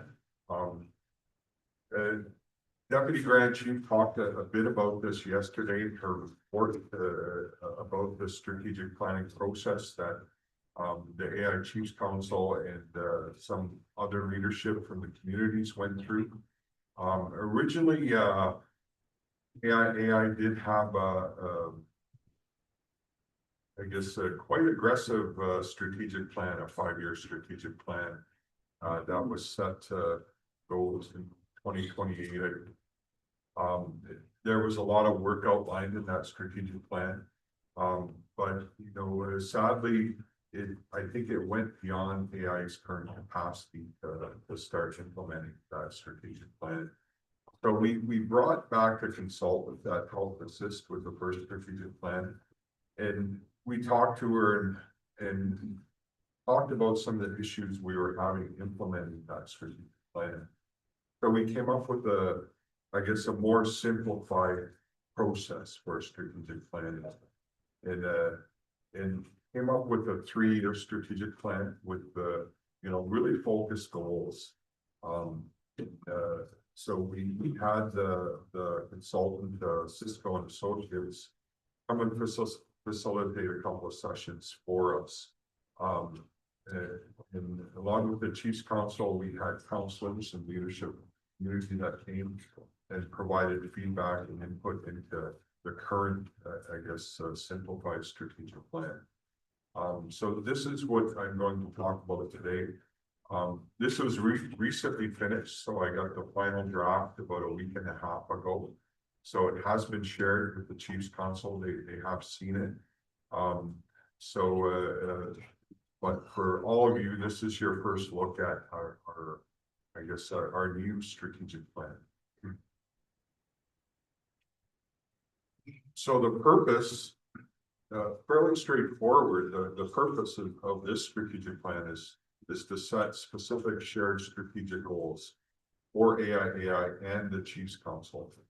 And these goals, they're achievable, results oriented, and actionable. So we really wanted to simplify those goals and make sure, that we can get results from those goals.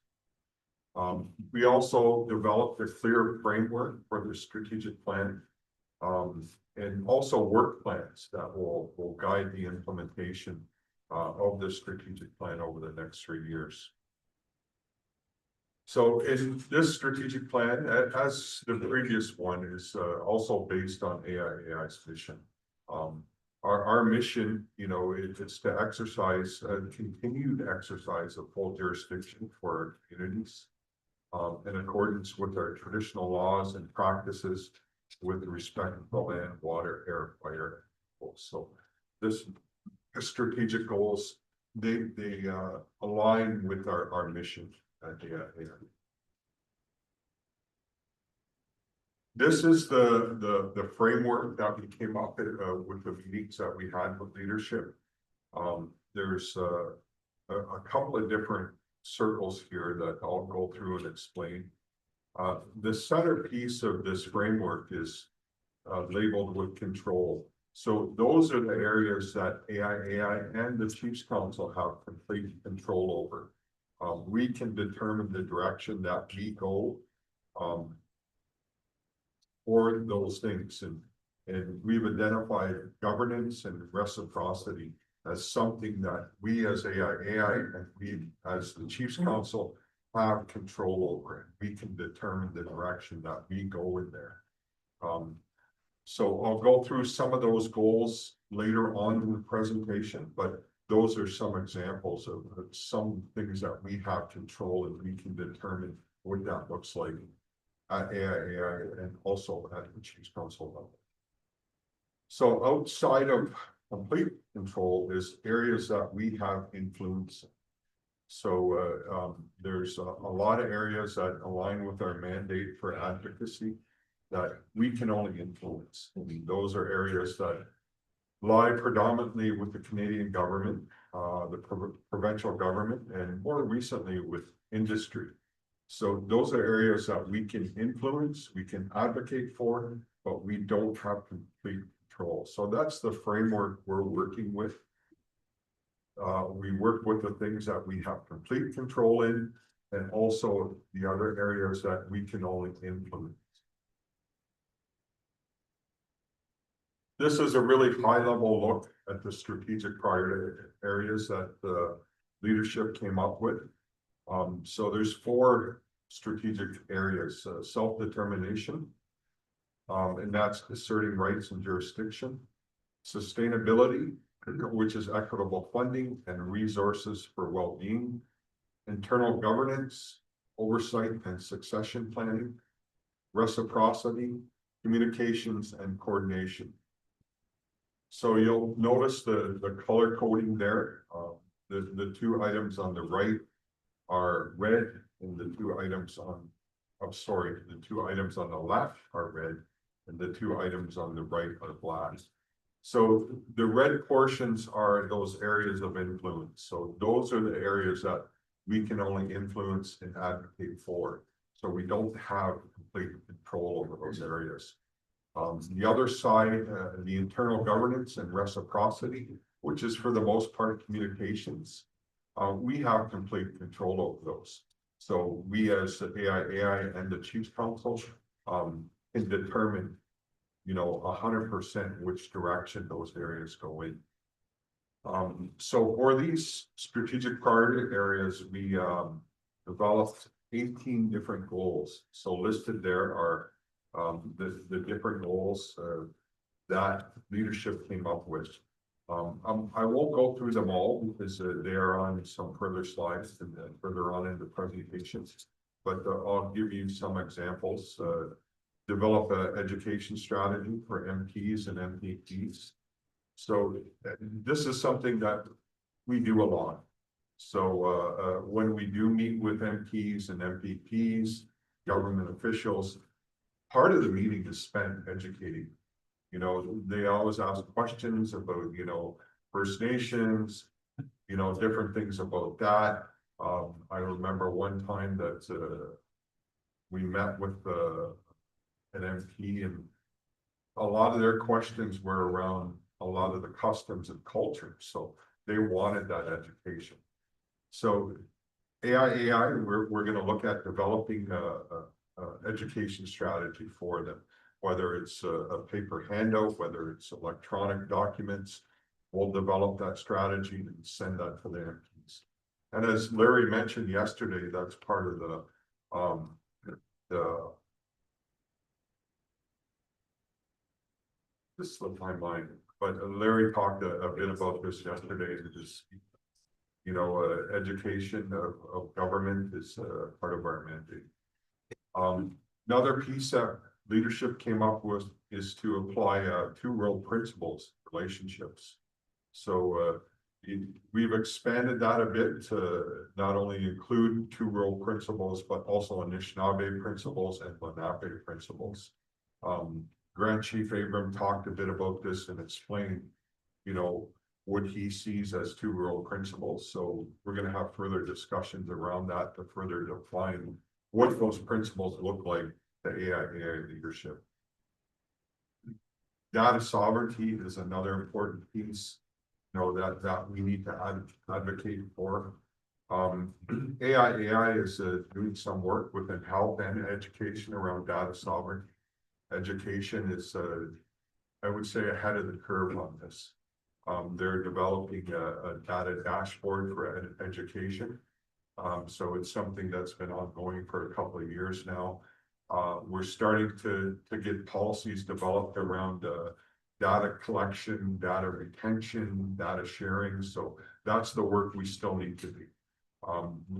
Education has started some of the work with some policy development, but there's still more work to do in that area.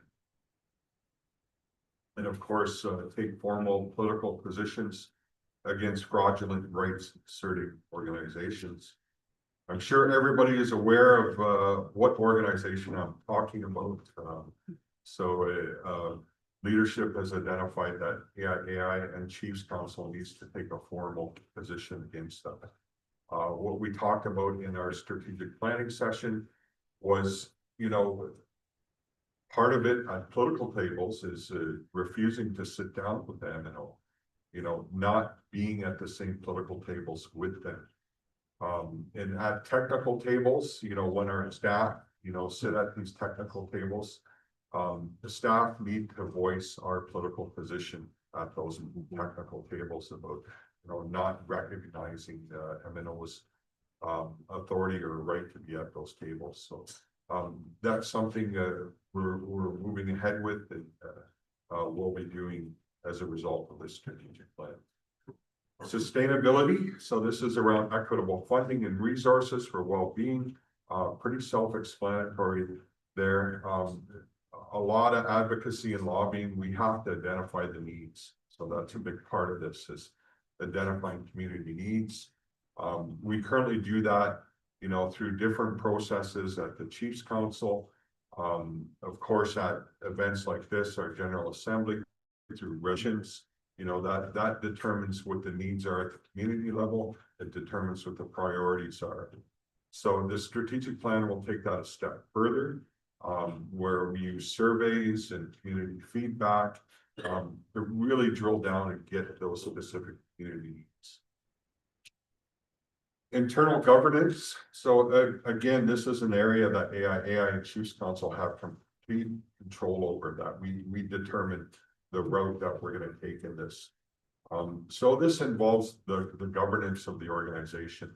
So currently we're governed by our constitution, and then internal to AI, we have our employee policies and our finance policies. So a lot of this work will be, you know, on the constitution, reviewing the constitution, you know, determining if it still works for the communities, determining if it needs to be amended. And we've done that in the past with constitutional working groups, and I'm sure we're going to do something similar this year, starting this year, with the review of the Constitution. And also, you know, the policies that are attached to the Constitution, those will be reviewed also, as well as our selection process and our selection code. You know, look at that and review that. Is that still working? Is there gaps in there that we need to look at and fill? Internal to AI, of course, a review of our employee policies, make sure they're up to date, make sure they're meeting the needs of the organization, and also meeting the needs of the employees. So that's an ongoing process, and we currently have started to undertake that process with hiring a consultant to start that review for us. Update of compensation levels, that's of course internal to AI. Determine if our salary grid is up to date.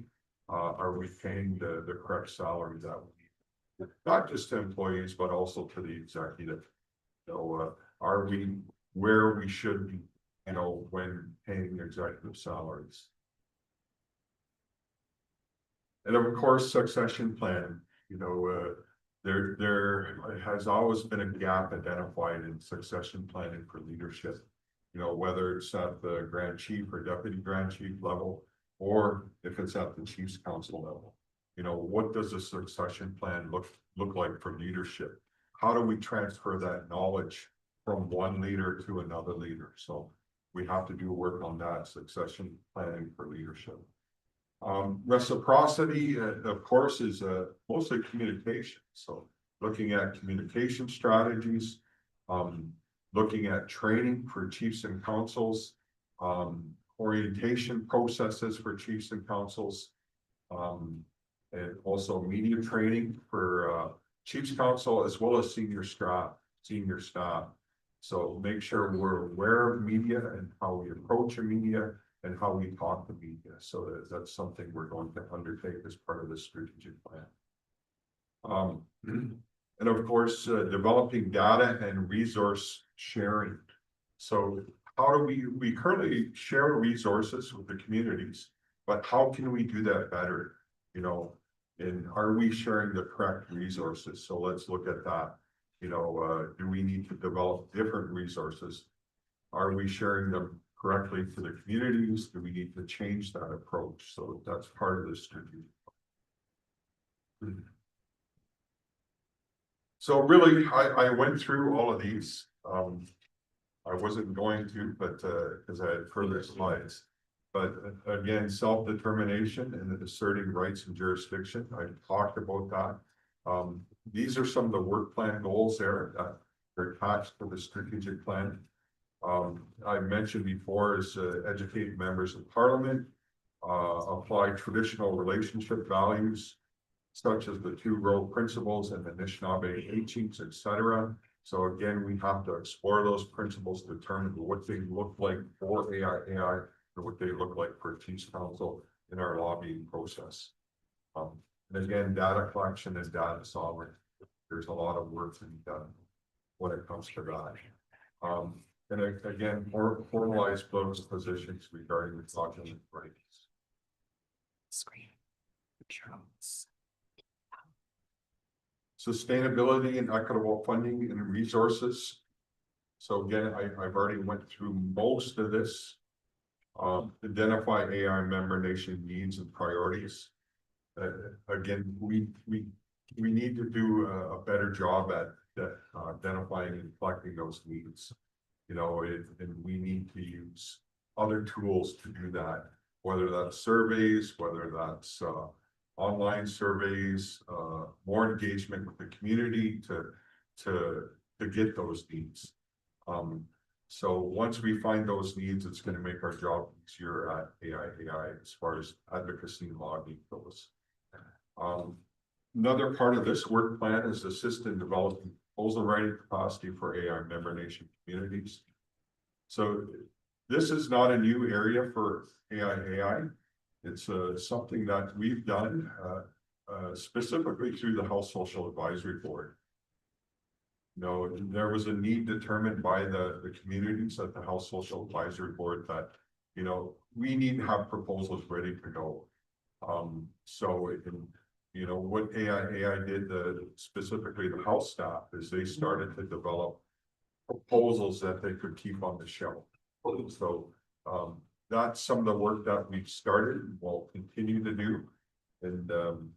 And also look at training, look at capacity building for communities when it comes to seeking resources and funding for the community. And of course, support AI member nation own source revenue generation. So, you know, I believe that's something AI has always done. But, you know, we are in an era now of, I guess, economic development, wealth creation. You know, there's more industry that, you know, is seeking partnership with First Nations. So that this is where this is going.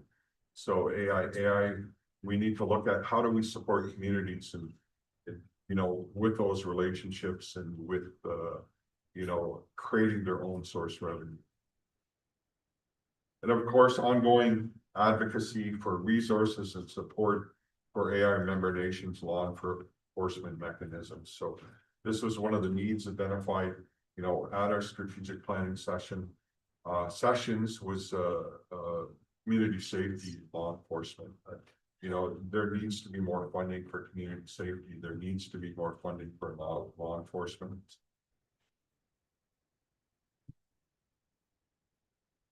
Internal governance to AI oversight and succession planning. I did go through this, and like I said, it's all based on AI's internal governance documents, governance structure, our constitution, you know, even our Chiefs Council governance policies. You know, I think there's a need to look at those. You know, do we need to expand those? Do we need to review those? You know, the governance structure with Chiefs Council, is that working well for us? As you're aware, our Chiefs Council plays two very distinct roles. The first role for the organization is the board of directors. At the end of the day, there are board of directors. They play an oversight role for our operations and finance. And on the other side of that, they are the lead political advocates for the organization. So I think looking at the board governance piece of it, you know, how do we make that better? Do we need to split that up more? You know, different options around, you know, board governance and Chiefs Council governance. And of course, looking at the compensation salary grid for the AI executive leadership, you know, we want to make sure we're in line with other organizations, what they pay their leadership. You know, when I first came into this position, we didn't have a salary grid, and I started looking at that, and AI was, you know, miles off the mark when it came to salaries. And you know, once we brought that salary grid up to where it should be, you know, we had an easier time hiring qualified people. So that attracts qualified people. You know, an appropriate salary grid, you know, helps the organization and makes the organization. And of course, I talked about succession plans already for leadership, you know, for, you know, outgoing leadership, whether it's at the executive level, or at the Chiefs Council level? How do we transfer that knowledge? And of course, internal review of the AI employment policies. Orientation was a big thing that we talked about during our strategic planning sessions. You know, there needs to be a really good orientation process, you know, at the Chiefs Council level, at the Youth Council level, and also at the community level. We do offer some orientation to new chiefs and councils. And we've traveled to communities in the past and did, you know, a combined operational and political orientation where we talk about AI. I think we need to expand that a bit. We need a really more formal orientation approach for new Chiefs Council members. And that would be along with the appropriate board policies. And also Youth Council, you know, a really good orientation process for Youth Council so they understand what those political issues are that are priorities for AI and the Chiefs Council. And Deputy Grand Chief Law talked about that, you know, after the Youth Council presentation, is that, you know, the Youth Council can be aligned with those political priorities. And then they can be mentored, you know, by the Grand Chief, by the Deputy Grand Chief, by the Chiefs Council, and, you know, really understand what those political priorities are. Communication strategy, the development of a communication strategy for AI, which would include media training for Chiefs Council as well as senior staff at AI. And increased social media presence. I think currently we have a good media presence. I think everybody in our communities knows Ira. So it's really good at social media. But we can always do better. We can always improve on that. So our social media presence, and we can do that by developing the appropriate strategy around social media, being more strategic about what we're posting, when we're posting, things like that. Also with visibility in our communities, you know, our leadership told us that they want AI more visible in our communities, you know, be more active in the communities. One of the questions I always get over the years from community members is, what is AI? What do we do? So we need to educate community members about AI and the work we do. You know, and we can do that by being present in the communities. And so that's also part of the strategic plan. Again, reciprocity, communication. I've already talked about these three items, so I won't repeat them again. So, like I said, in your package, you'll see the work plans that were developed for the strategic plan. There's 3-year work plans that outline different activities for year 1, year 2, and year 3. So they're based on those 4 categories that I went through, those priorities. So how is that going to be implemented? They're assigned to, you know, responsibilities within the work plans. Some of it's assigned to AI operations, so at my level for implementation. Some of it's assigned to the Grand Chief and Deputy Grand Chief. Some of it's assigned to the Chiefs Council. So overall, Chiefs Council will have oversight over the strategic plan. There's going to be regular reporting around implementation of the strategic plan, and of course a yearly review of the strategic plan to see how we're doing. Do we need to adjust this strategic plan? Do we need to change a goal? You know, make adjustments here or there. So again, there'll be a regular review of this. So that's it for my presentation. I'll take any questions or comments if there is any.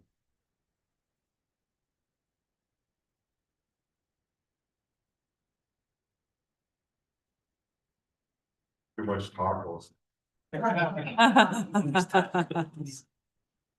Jeff,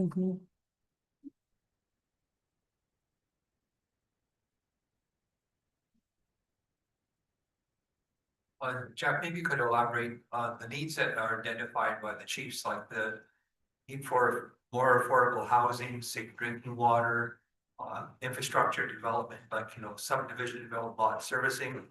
One of the things that, there are low interest rates with the Canada Infrastructure Bank, and are they lending money for these types of projects, or are there policy barriers that are happening?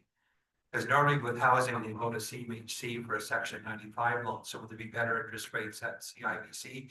And I think that we should take a look at these barriers that are there that prevent people getting the best deal if they have to finance stuff.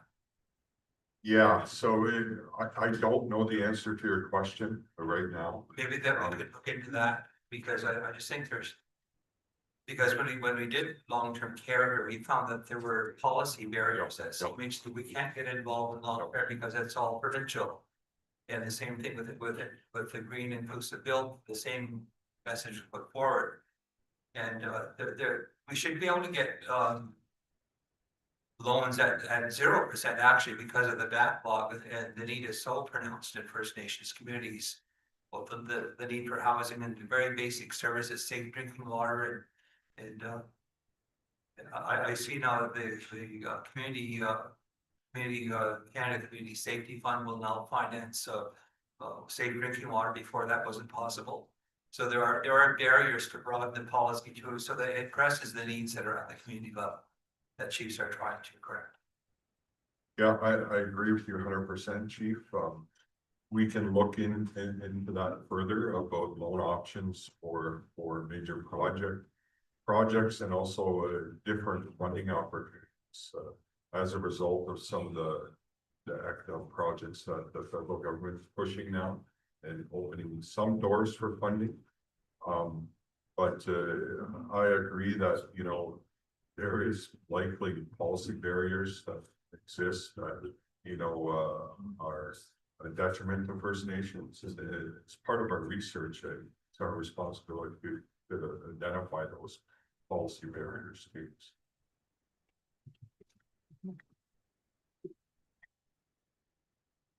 And the other thing, if there's going to be long-term financing to deal with capital projects, the Financial Administration Act has to allow Parliament to have more than annual appropriations. If people are going to be dependent on federal transfer payments to finance projects for 25 years, there has to be an authority at the federal government that enables the government to do that. And so there would be a requirement required in the Financial Administration Act to enable the government to do that. So we should be lobbying for something like that. Yep, noted, Chief. Noted.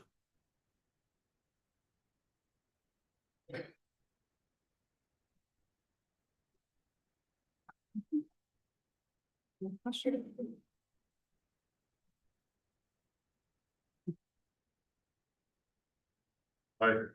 Tricia from Hiawatha First Nation. Just wondering, I see a lot about the implementation of the strategic plan, but is there going to be, like, what are the deliverables? Are they going to be, shared at the Chiefs Council, and then that will flow down to the member nations, or will it be a yearly report given similar to what you're doing today, but on the deliverables? Yeah, definitely. As far as the work plan goes and as far as deliverables, we kept it fairly basic and simplistic. Our previous strategic plan was a bit more complex, had each deliverable, it outlined, specific timeframes. Was a lot more complex than this one. But with discussions with the Chiefs Council, what we've decided on is the simpler the better. And the more simplified, the easier it's going to be for us to have achievable goals on this. As far as reporting, yes, definitely we'll provide updates to the General Assembly every year on where we're at with these work plans. Specific to different items, there may be, times where we have to revise a work plan and develop deliverables for that.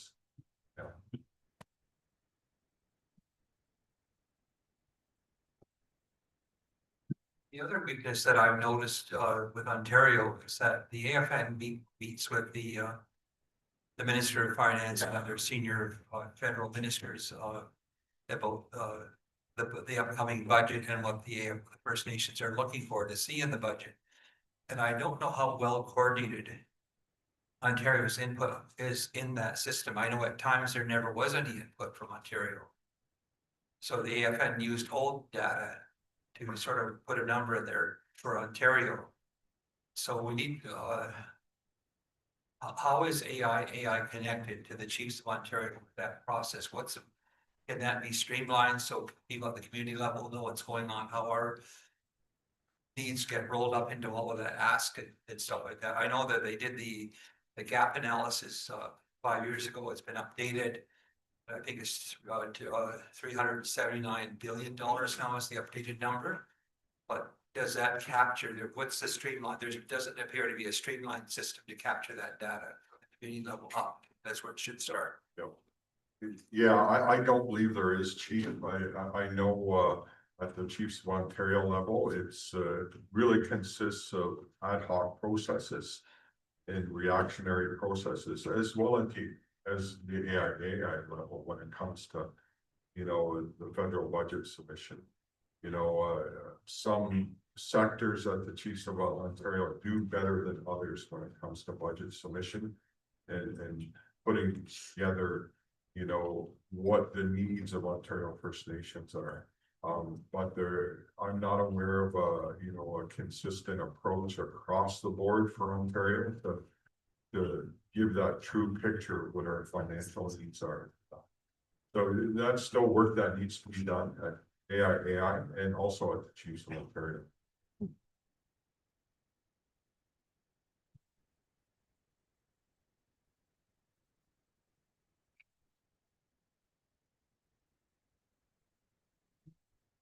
All right, thanks, Jeff, for providing an overview of our 3-year strategic plan. You know, and I just wanted to note that you know, certainly every intention will be made to provide an update at every annual assembly.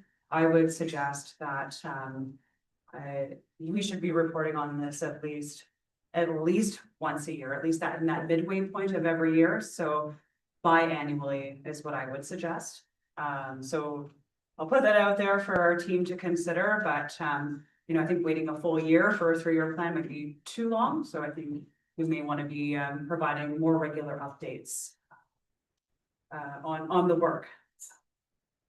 So yeah, so I hope you have lots of questions after. No, after you have a break, because I'm going to give you a break now. It is about 17 minutes to 3. We're going to reconvene at 3 o'clock. I think we need a motion. It's just a presentation.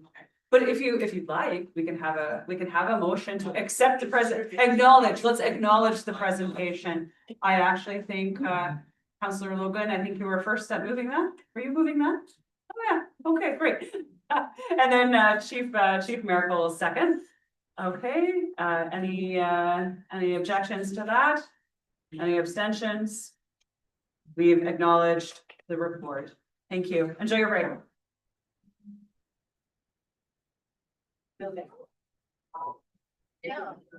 I'm just gonna move this flag. Can you hand that to me there, and then I'll put it with the flower. Sorry, Are you going to give? Are you? Yeah. Okay, great. Perfect. I'll figure out where she lives and everything. Hi. Nice to meet you. Nice to meet you. I wanted to introduce you to my daughter. Okay, so this is in your. She's shown interest in the youth updating. Oh, that's awesome. Yeah, so I didn't know, and there's actually daughter. She's shown interest in the Okay. I know, I want this circle. Yeah. For the presentation. Catherine, No, she's my daughter. Yeah, oh, your daughter. Yeah, Katie's daughter Olivia would like to. Oh, okay. Okay. And I know Zaria Nelson. used to be- Yes. And is she just no longer I don't think we've heard from We haven't Daria heard from in a Daria, while. yeah. Yeah, and I really like it is the nation that puts forward the names for the youth. What happens? Do we have to reach out to Zaria and say, are you still interested, or do we just put forward their? So that would be your process. Let me come around. Yeah.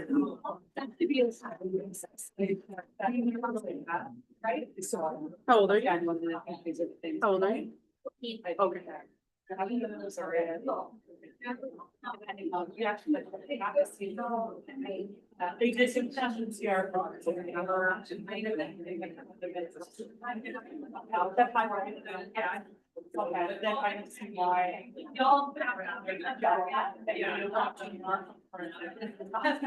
I think that's good. As well. Things change and there and other things, so, yeah, but I think it's not to the answer.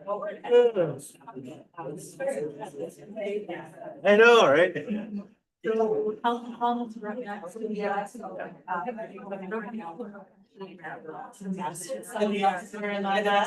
don't have a. Usually we just have to talk about that. She's coming down.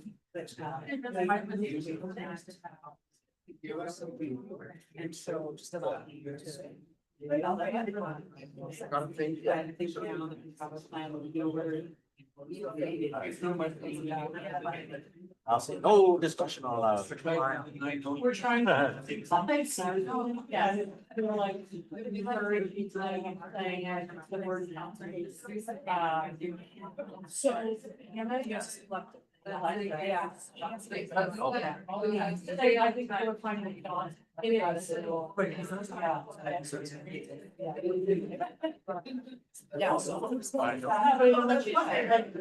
You need more like I like that. I don't really yes, but I know that shit is. I'm not sure.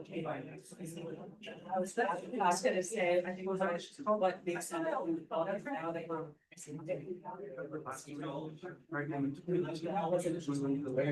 That's my. That was say slaughter, but I.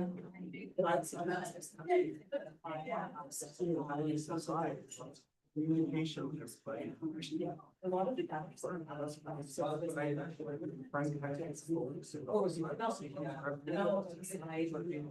right for a little bit younger and people are like. It's like, it was fun, I could only laugh a day ago.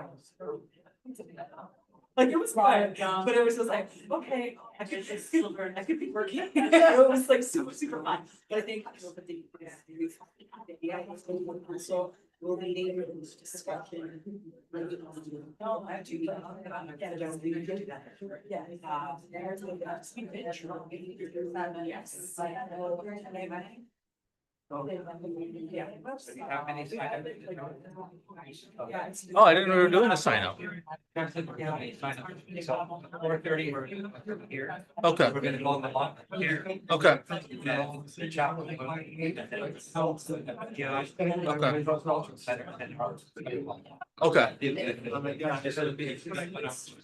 Alrighty. Yeah. That was.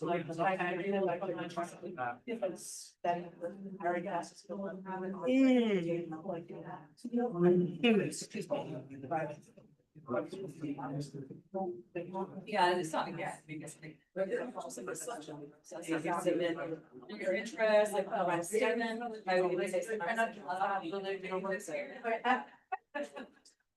Just have something there. Like, sometimes.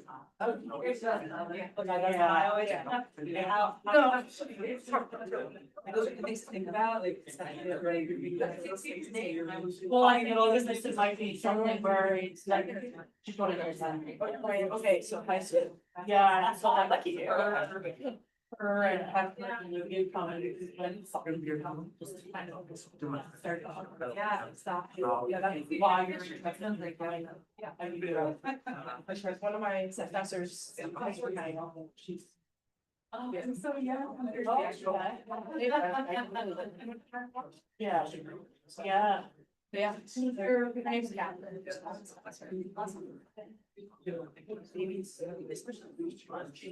Oh, yes. Okay, well, I wanted to shoot yesterday after the meeting, because I was like, oh, I don't have first. She did a job, so, and then we put it back in, I saw it was in the question, and I said, you'd be interested, I'm going anyway, it's like, what's your student? Or the fire station, yeah. I wonder if they have these, because that's how I got into all of this. We have, they have. Inspired by the share. Oh, right. So that's kind of saying, I think you're not. Do it. Because that's how I, like, I said, I sit at work. Yeah, so to get more comfort, stuff like this, that's. You're not very. Well,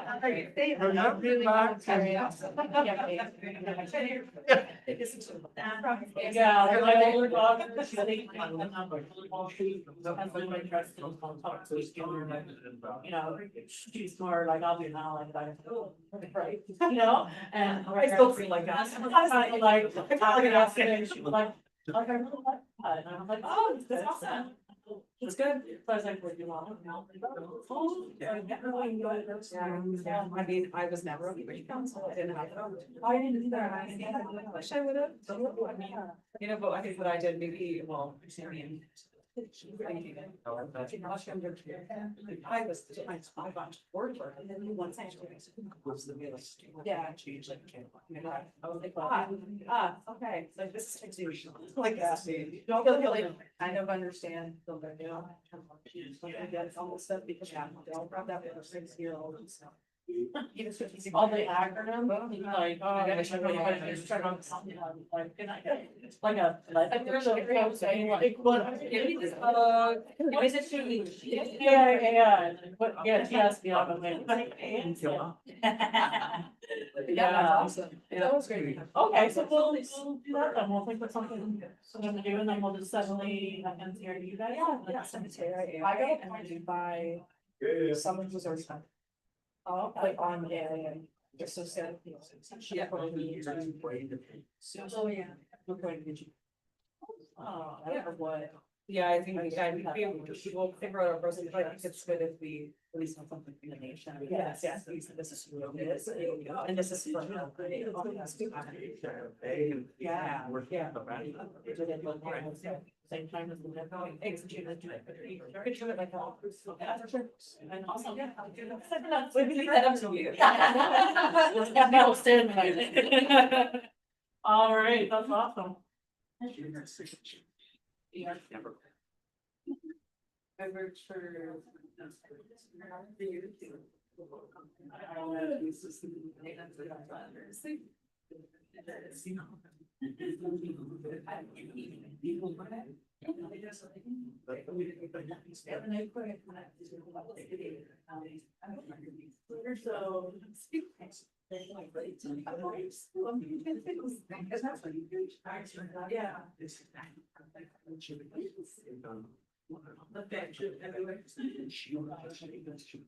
Sorry for everything I do for you.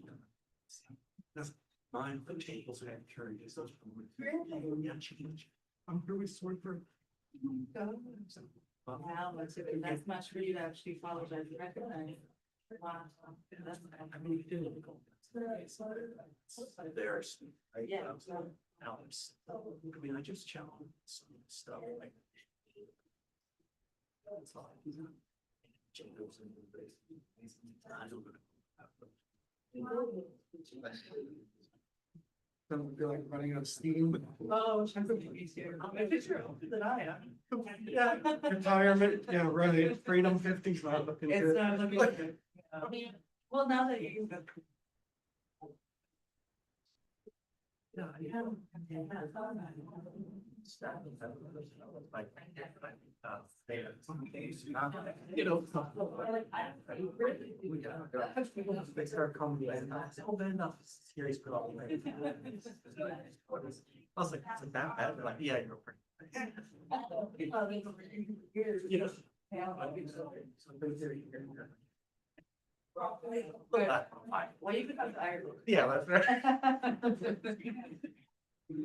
I'll give you one first. Yeah, you just, you know, but yeah,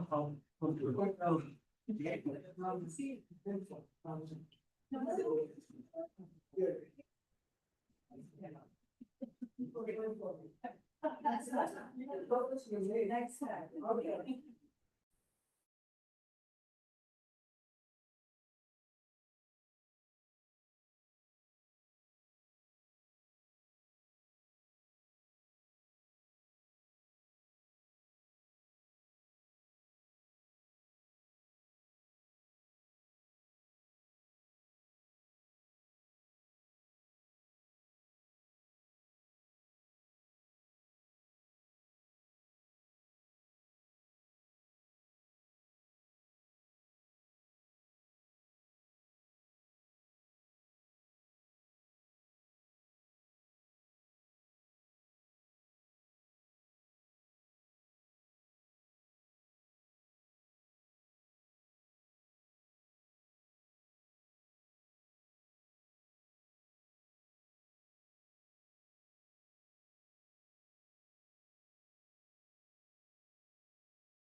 What? Evil now. This is just. That wasn't even evil.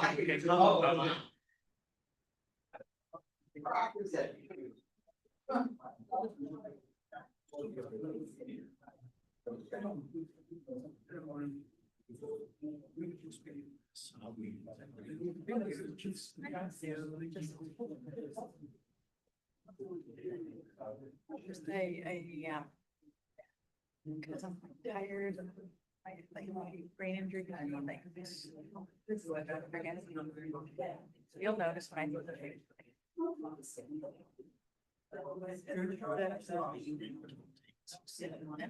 I don't.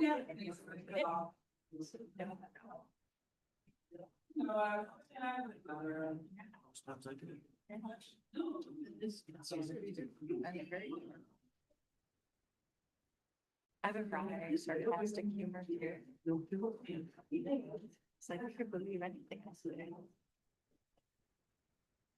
It's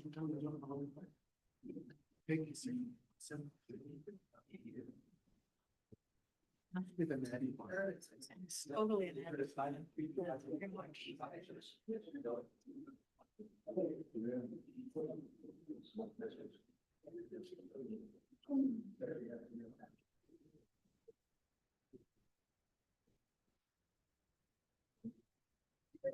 It's a long day.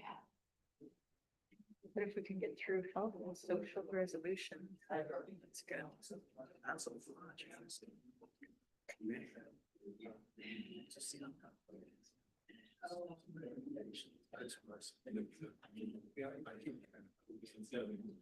And you have one resolution. Here's the bus meeting. You accomplished a lot. You secured some funds. You gathered.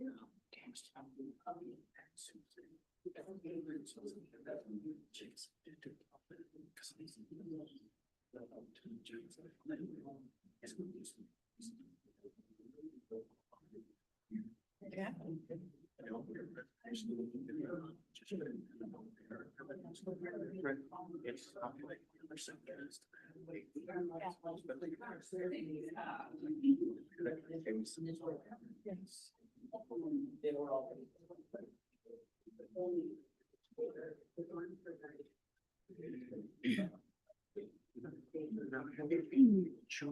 All right. So if you'd like, I can introduce you all, or you can just move into this with resolutions. Okay.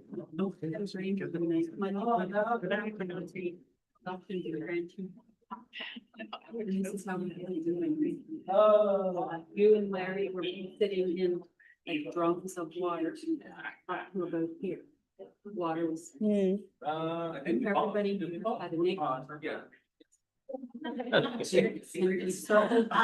Both of you got. Do we have perfect people.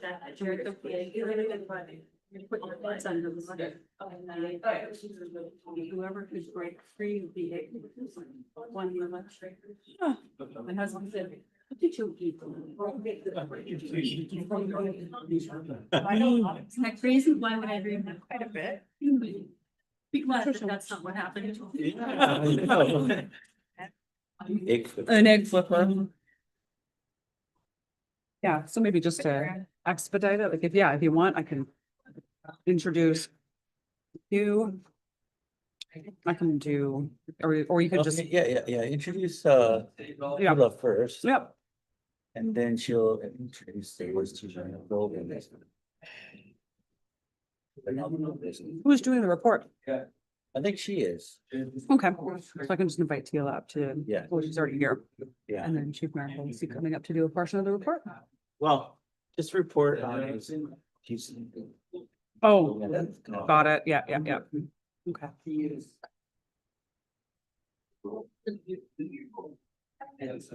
And then you can go through the resolutions, because you're pretty quick at those. Okay.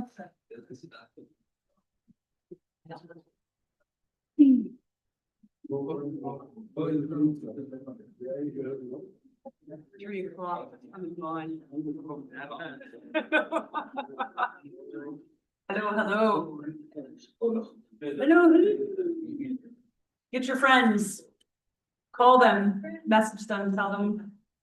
We're starting now. We're starting now. We want you all to have time to be able to get to where you're going. If you need to change, you're coming back here or doing, I know there's tours happening as well, so we're trying to keep things on track as best as we can.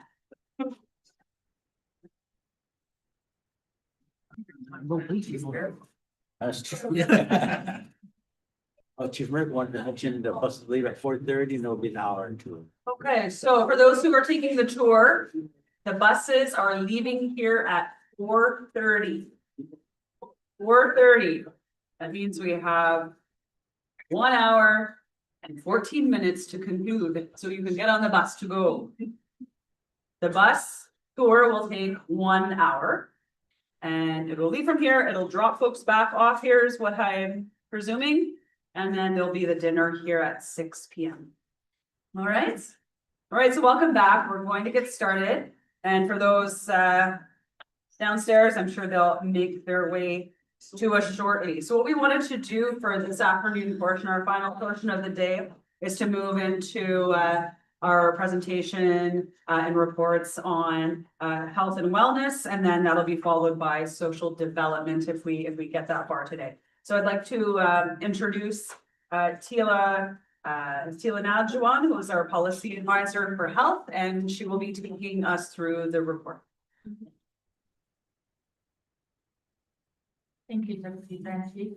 My name is Tila Nadjuan. I'm the Health and Wellness Policy Advisor. I'm also a Bechuana First Nation member. So this year, what we've been working on is FOSAD has been our 5 key priorities. And those are in the areas of mental health and addictions, elders, disabled and chronically ill, basic needs inclusive of safe water, housing and food security, child and family well-being, and community safety. So the presentation is in your kit as well. So I just wanted to kind of go over some of the key highlights that we've done over this year. Oh, here we go. Okay. So over this past year, we've done work around research and data advocacy, mental wellness, housing and homelessness, and we're happy that we have a new housing sector. So that's a great advancement. And we've been working on health transformation, human rights and anti-racism in health, health advocacy, NAHB reform, emergency preparedness, and human trafficking prevention. So around housing and homelessness, this past year, we've done a risk of homelessness survey. And we've hired Insight Consulting to help develop the community surveys and to reach out to the communities. And we're hoping that this survey, I think it's supposed to be done this year or it's already done. I remember if it was passed at the SOG meeting. So we've been working on that, and we'll be sharing that when that's complete. And around mental wellness, we do the mental wellness team coordination. We've held community engagements have been completed to strengthen the crisis response supports. We've been developing a mental wellness toolkit framework was developed that communities will be able to customize their resources based on your local needs. And we've been doing crisis response planning process underway. And around the area around human rights and anti-racism, we've been working with the Ontario Ombudsman. We've participated in their engagement on an Indigenous services plan. Hassad created a submission that was submitted to them. And we're hoping that it'll support stronger accountability and responsiveness to First Nations. And I believe their final report is available on their website, the Ontario Ombudsman. We've also done some work with the Ontario Human Rights Commission and participated on their anti-Indigenous discrimination in healthcare working group. I've been working with them on that. And their report is expected, I think, probably around September 2026. So that will be shared with the SOB and it will be available online. And the report findings will inform future policy to address Indigenous specific racism in healthcare. So we're looking forward to those report findings. We've been working around primary care access advocacy. If you may already know that Ontario has invested 1.8 billion to expand primary care across Ontario. They've identified Indigenous primary care as one of the areas. And however, we have identified barriers to that there's limited readiness capacity, there's infrastructure gaps, staffing challenges, and jurisdictional issues between federal and provincial responsibilities. So we've been advocating for a First Nations readiness stream start from their process. So discussions still continue with the Ministry of Health on that. We've done the older adult survey. And I think we've been working on the regional report and the fact sheets that are being finalized. And so those reports will help in supporting advocacy on aging, health, and community supports needed in communities. We've also been working on later stage diagnosis research. So this research will be examining the time between a diagnosis and a death for a major illness. The evidence will help identify the health inequities and barriers to timely diagnosis. And the final report is anticipated, I think around September 26th. And again, those findings will support advocacy and health system improvements. And around emergency preparedness, we held a health emergency management conference in January 2026. So we had 38 participants from the member nations. The area focused around emergency communications, lessons learned, food security and preservation, and community emergency planning. So communities continue to receive emergency planning funding. We've worked around the anti-human trafficking care project. So this is exploring a First Nations-led approach to address human trafficking. Community engagements have been examining community needs, service gaps, solutions, data collection readiness, and a final report will inform AIAI anti-human trafficking position. And communities have received funding to support these engagement activities. Around non-insured health benefits. So we continue to advocate for NIHB modernization and system reform. However, we know that there's ongoing concerns around medical transportation delays, inconsistent approvals, limited federal engagement, and service inequities that remain outstanding, even though they're undergoing NIHB reform. So Ontario region, we continue to push regional solutions alongside the national reform. And AIAI continues policy advocacy through the HASAB and through the Chiefs Council. Around health transformation, so we are continuing where we began the process back in 2018. So significant milestones to date include health transformation principles were developed, a time for change and a time for action reports. Then we held a health transformation summit in 2025, and we held a health transformation gathering in 2026 in the new year. So member nations identified the need for a collaborative path forward, and with recommendations to establish an AIAI health transformation working group reporting to Chiefs Council. And I believe we've hired a consultant that has begun this work. So we're excited to continue that. And our work with Ontario Health, we continue building a relationship with them, with their Indigenous health unit. We do joint engagement with the health directors, so we meet annually with the health directors. And we are looking on a letter of relationship, and we're hoping to have it signed this year. They have to go through both legal sides this year, so that was a bit delayed.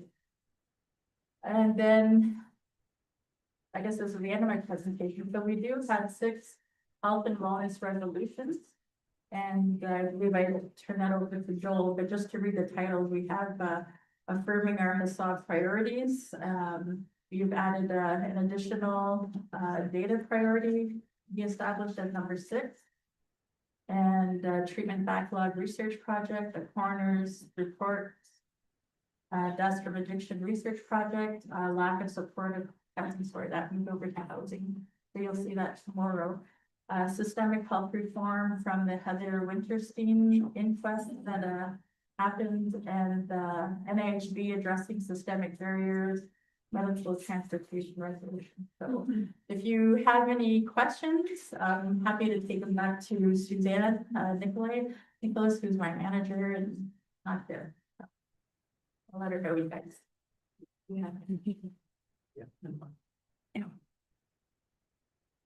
Thanks to the presentation. Chief Justice Logan, I'm just wondering if there are a report or a report in progress for the health emergency management conference? Okay. So, we don't have a final wrap-up report around that. I'll have to talk with Suzanne about that. Yeah. So I think we just kind of did a verbal at the time, but we don't have a written up one yet. Okay. But I'll bring that back. Okay. But yeah.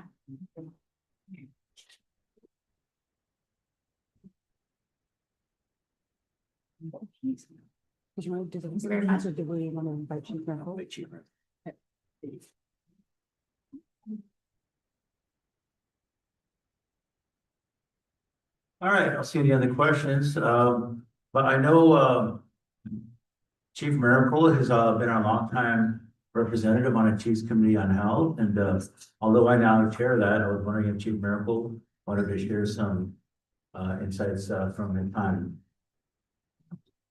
Me.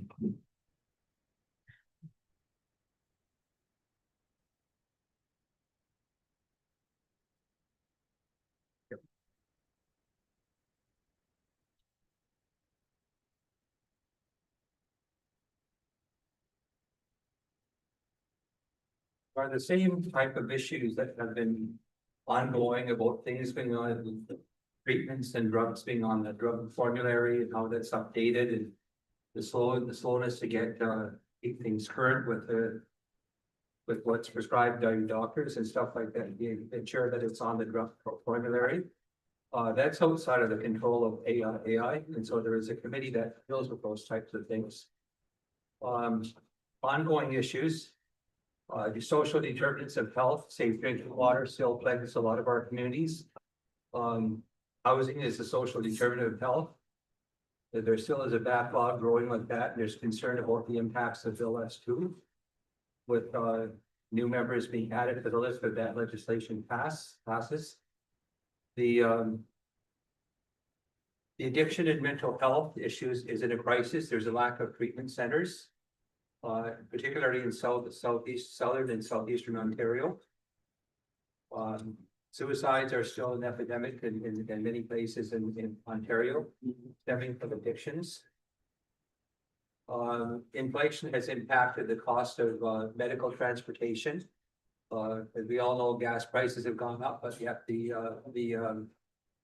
funding has increased to keep up with the inflation. And so a lot of the issues still remain the same. The government says they're always spending more money in the NIHB, and they send all your communities a report once a year on drug utilization and contribution agreements. There's strong advocacy needed to there's the lack of housing particularly. In my community, we had last year and this year, last year and the year before, a member freeze to death. They weren't on the reserve, but they froze to death because of the lack of housing. And those kinds of things should not be happening in a prosperous country like Canada. How the two governments work together to address the backlog in housing. I know during one of the advocacy sessions with Premier Ford, I did have to make a presentation. I asked Executive Council I could present on the need for their governments to work for housing. A lot of the houses have mold and unhealthy conditions. And right now we know that the RAP budget is decreasing. and some of these housing programs are sunsetting. And so we need to, do stronger advocacy, otherwise, how do the poor people fix their houses? If they don't fix them, they're not gonna, be able to live in them much longer. And that's something that's right across the board that people, so right now, the only avenue they can turn to is the very limited draft budgets that are available now. I know our community was cut down to $60,000 a year, and I'm probably the same thing is happening in your communities. A lot of the poorer people in your communities are depending on that to fix their houses so they can have a healthy place to live. So there needs to be stronger advocacy. The Housing Authority is sunsetting. It's one of the programs that are sunsetting at ISK. We need some follow-up with the minister of that issue. And so that's pretty much the high level. And usually a lot of the discussion goes on with the health coordination unit and the technicians, not so much the chiefs. This is what I see, what I observe with the health portfolio. The reality is we need more money to address the issues that we have in our communities. To build houses, there's an infrastructure component to it. There's a lot of servicing. ISK is out of capital. Right now, they're overcommitted. A lot of First Nations are lobbying the Ontario region for capital. It's overcommitted. And so there needs to be a stronger investment in capital in the Ontario ISK region so that the First Nations can get on with getting shovel-ready designs to do a lot of servicing to build their water treatment plants. That pertains to the protection of public health. I was asked by the AFN, by the Chiefs of Ontario, if I would be part of a delegation last December at the AFN conference to go into the Parliamentary Press Gallery and do a press conference with Grand Chief Lyndon DeBossi, the Chief from Saskatchewan, and about the lack of safe drinking water. And some of those funds opened up to enable First Nations to apply. The Canada Community Strong Fund was one of the funds that opened up now for water wastewater projects.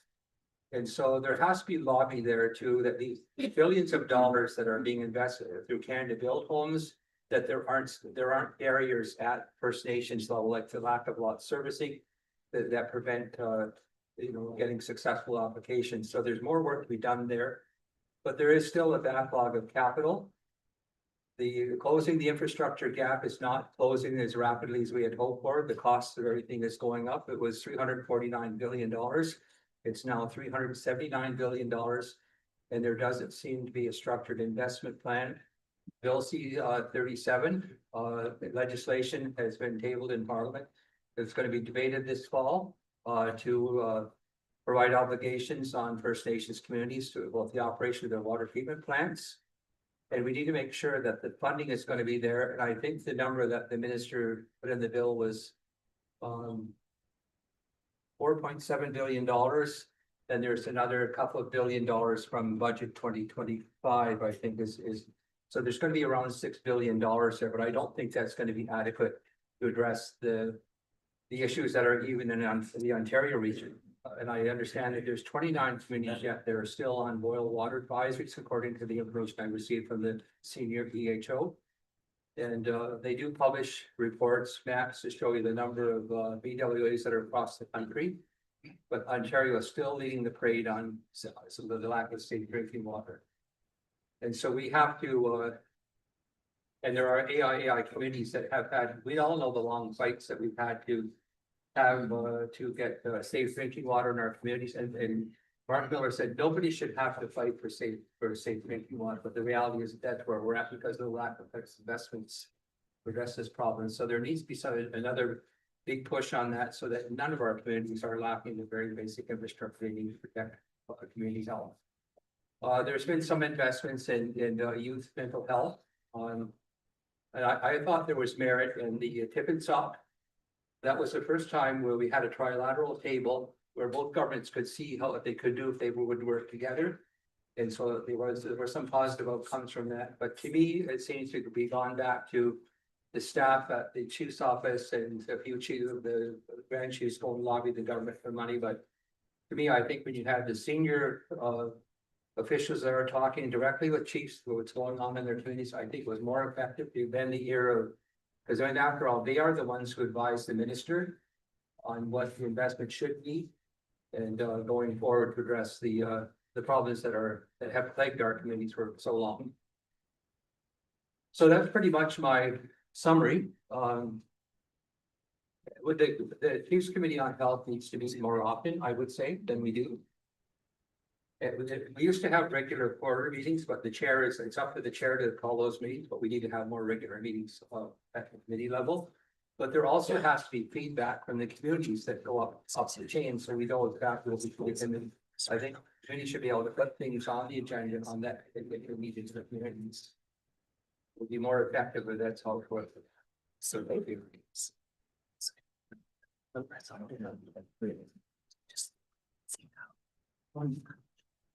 All right, thank you, Gila and Chief Miracle for those updates. And health is one of the more recent portfolios that I've taken on to try to get to the movement. And one of the areas that Chief talked about was NIHB. Right now, Ontario is not really involved in the talks about the formulary. That's only been happening at the national level. And so Ontario actually withdrew, from that committee just because the way that it was working wasn't working for us. And so when I spoke to one of the guys in charge of that, he was actually, quite proud of the fact that they're on the last part of that, which is medical transportation. Oh, one more thing.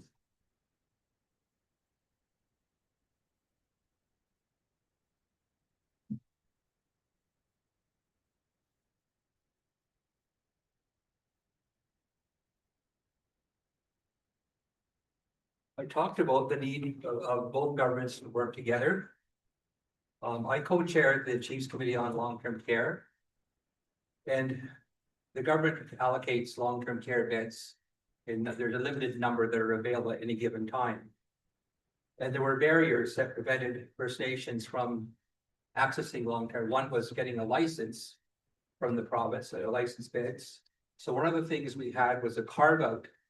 When beds are allocated, so money would be set aside for First Nations. That's one of the things we did ask for. They did do that, and they sent out a letter at that time for expression of interest to those communities that wanted to develop long-term care. And we also knew that the capital that's provided by the Ministry of Health and Long-Term Care at the time was insufficient to enable First Nations to construct the facilities in their communities, and that we needed some cooperation from the federal government in terms of some money from the federal government to help out. And so I did ask Mike Bosio, who is the MP for our area, if he would conduct parliamentary hearings at the standing committee on the challenges of providing long-term care in First Nations communities. He was able to get the standing committee to go a parliament to conduct hearings. Many chiefs went across, that testified the challenge they faced at the community level to implement long-term care. So when we started the committee, there was only 226 beds of 78,000 that were in First Nations communities. We had 0.25%, even though we represented 4% of the population. So there was a chronic underinvestment. The only long-term care that facility had been built in 25 years was the 64-bed unit at Oneida. And so there needed to be investment. And so we had to get rid of some policy barriers at CMHC so they could start getting back involved in long-term care. The Green Inclusive Bill had policy issues. Well, we can't fund long-term care. That's all provincial. Same thing with CMHC. Indigenous services, they sung from this, they were the same position. And so there was a lot of lobbying work done to look at how to look at that through the lens of housing. And so the end result was this provided capital money of 5 million for our facility. Green Inclusive Bill under Infrastructure Canada at the time provided 25 million. And CMHC provided 6 million, and then a low interest rate loan to 12. And then there was 48 million coming from Ministry of Long-Term Care, along with $7 million operating budget. And so this is the first time now that the Ministry of Long-Term Care has an allocation of so much per bed. I think it's over $400,000 per bed for First Nations long-term care. That wasn't there before. And so that's what can be accomplished by having trilateral tables and getting both governments to accept some financial responsibility, invest on the backlog of things that are there. And I was very, very disappointed when Doug Ford told the executive twice that he would help with housing, and they just let him away with not helping. He told the full executive council twice, because I made that presentation and got commitment from him at that time that he would help address the housing crisis in our First Nations community. So really, you can't get all the money that you need from just one source. And when there's such a crisis and these issues and such a long wait list, and so much frustration among the chiefs and getting very basic services. To me, I think the trilateral committee will work much better and get some commitments, but you need somebody there that's going to push them because they're not going to drop in your lap. Thank you.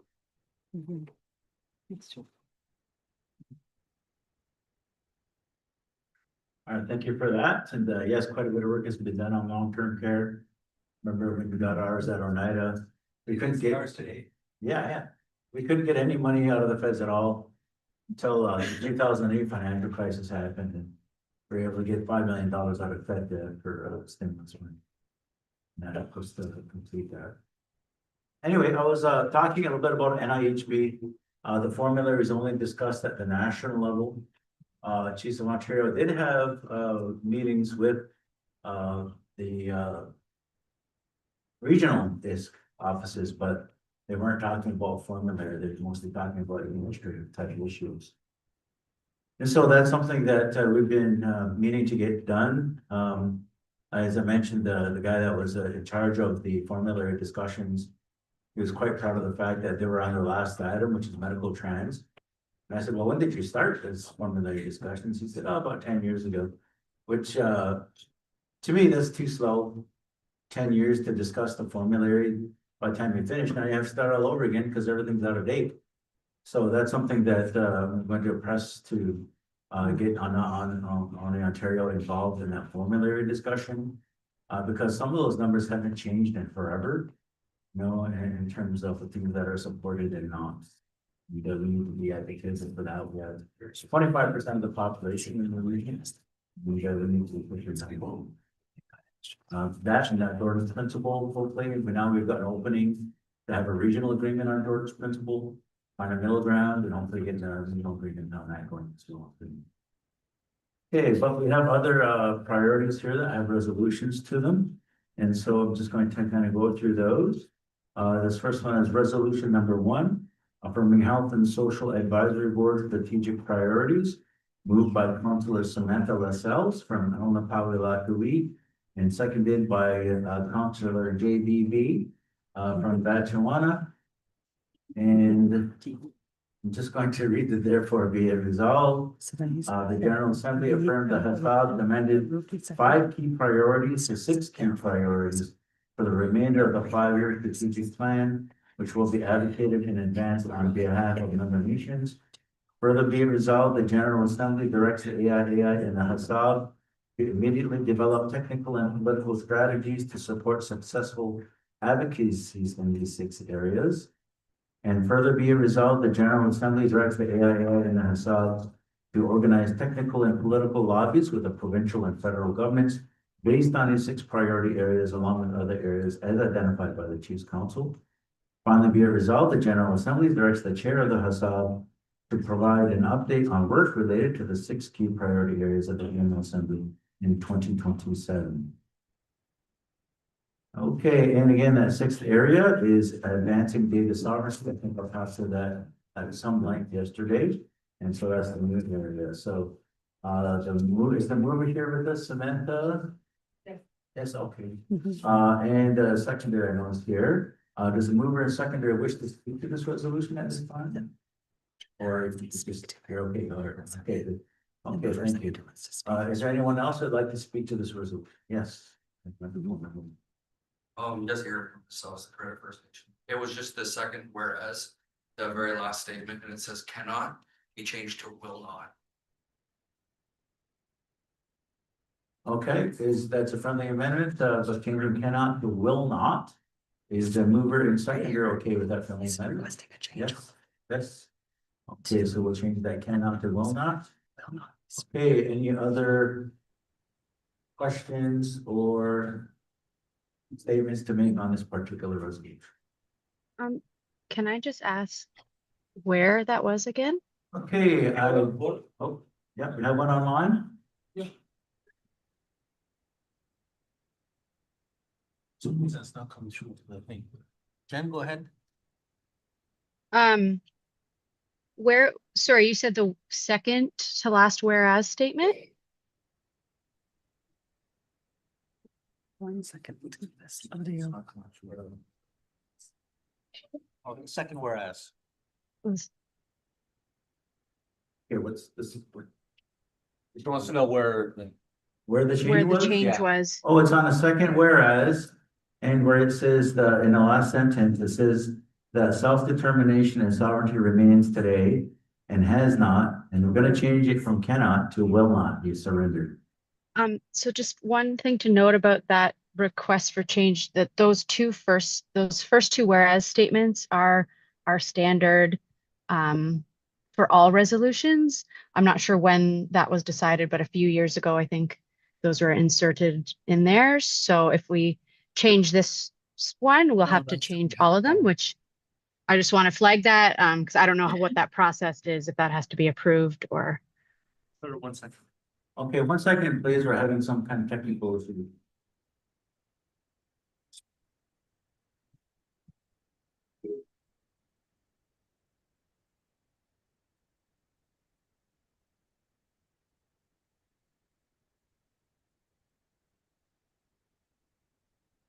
Jen, can you say something again, please?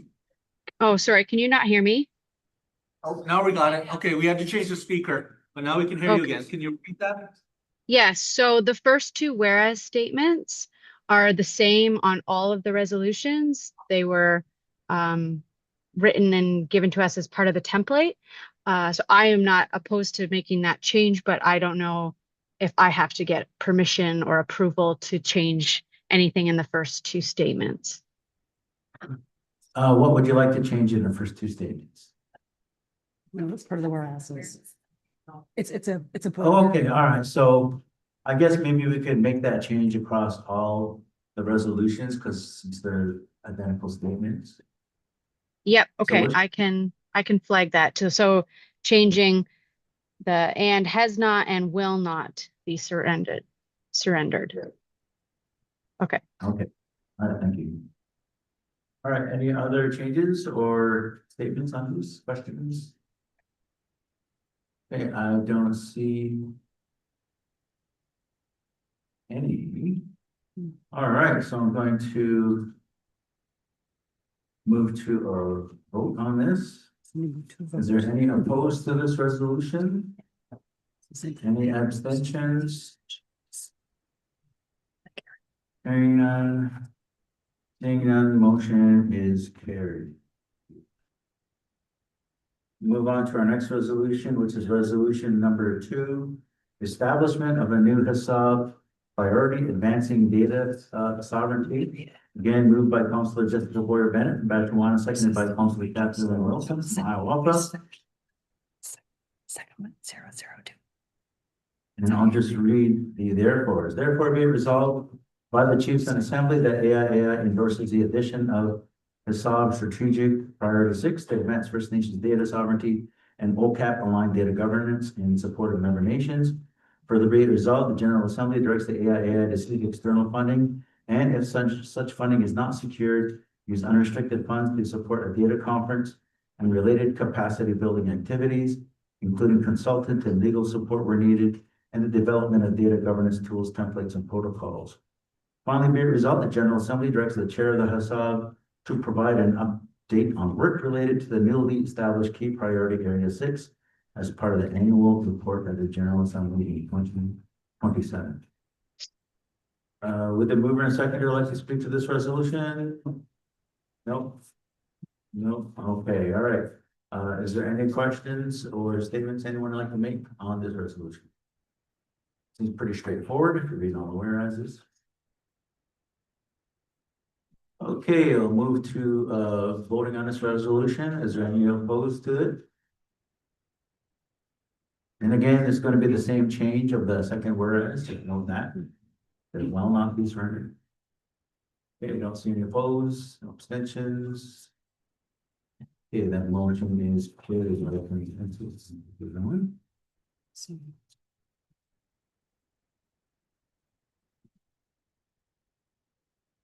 Resolution number 3. Addiction Treatment Backlog Research Project moved by Councilor Catherine Wilson, Hiawatha First Nations, seconded by Councilor Samantha LaSalle from Alapalalakuwi. And I'll read it therefore be resolved.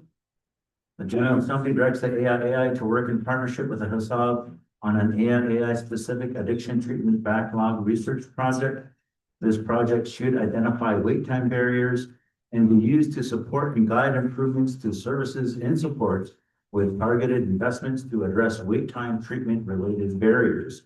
Further be it resolved, the General Assembly permits AIAI to access data from sources for the purposes of the AIAI specific addiction treatment backlog research project. Data collected may include the ICES, in case you don't know what that is, this the Institute for Clinical and Evaluative Sciences, to access the Indian Registry System data and other research data repositories.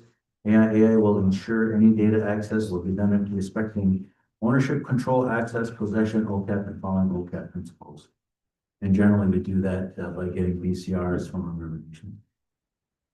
Finally, be resolved, the General Assembly directs AIAI to report back to the General Assembly on the status and findings of the AIAI specific addiction treatment backlog research projects at the annual General Assembly 2027. Do the mover and shaker wish to do this resolution? No, okay, thank you. Is there any questions on this resolution?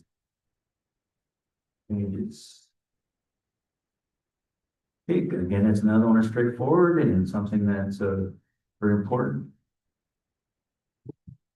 Move to a vote on this.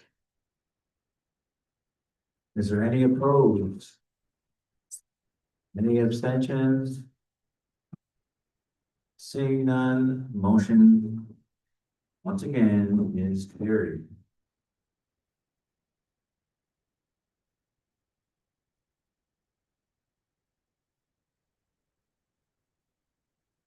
Resolution number 4, coroner report deaths from addiction study. Moved by Councilor Catherine Wilson from Hiawatha First Nation, seconded by Councilor Samantha LaSalle on the Palalakuwi.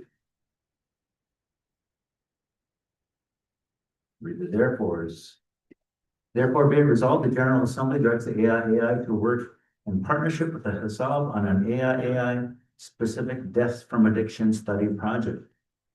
Further, be it resolved, the General Assembly permits the AIAI to access information from sources that once again may include the ICES to access Indian Registry System data, Coroner's Office, the COO, which is Chiefs of Ontario in Ontario, Drug Policy Research Network for disaggregate data and other research data repositories for the purposes of the AIAI specific deaths from addiction study project.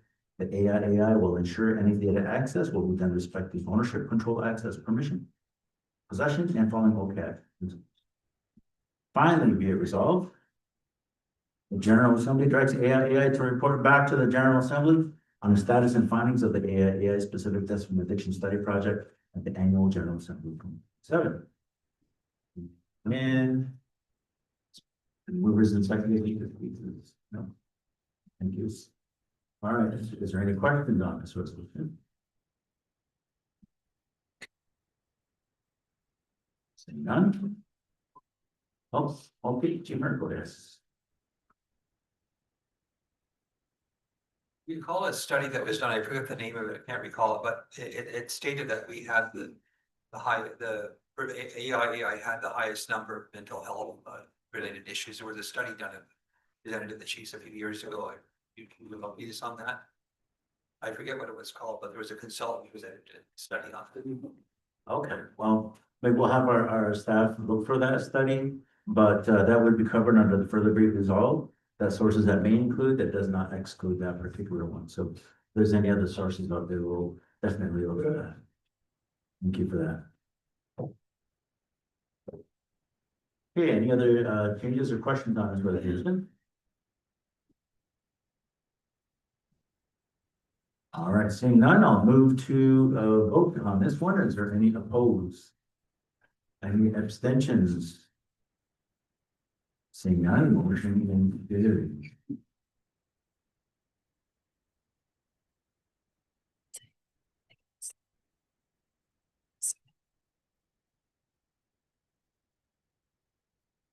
So how many are getting a little sleepy? I'm just gonna talk very calmly. All right.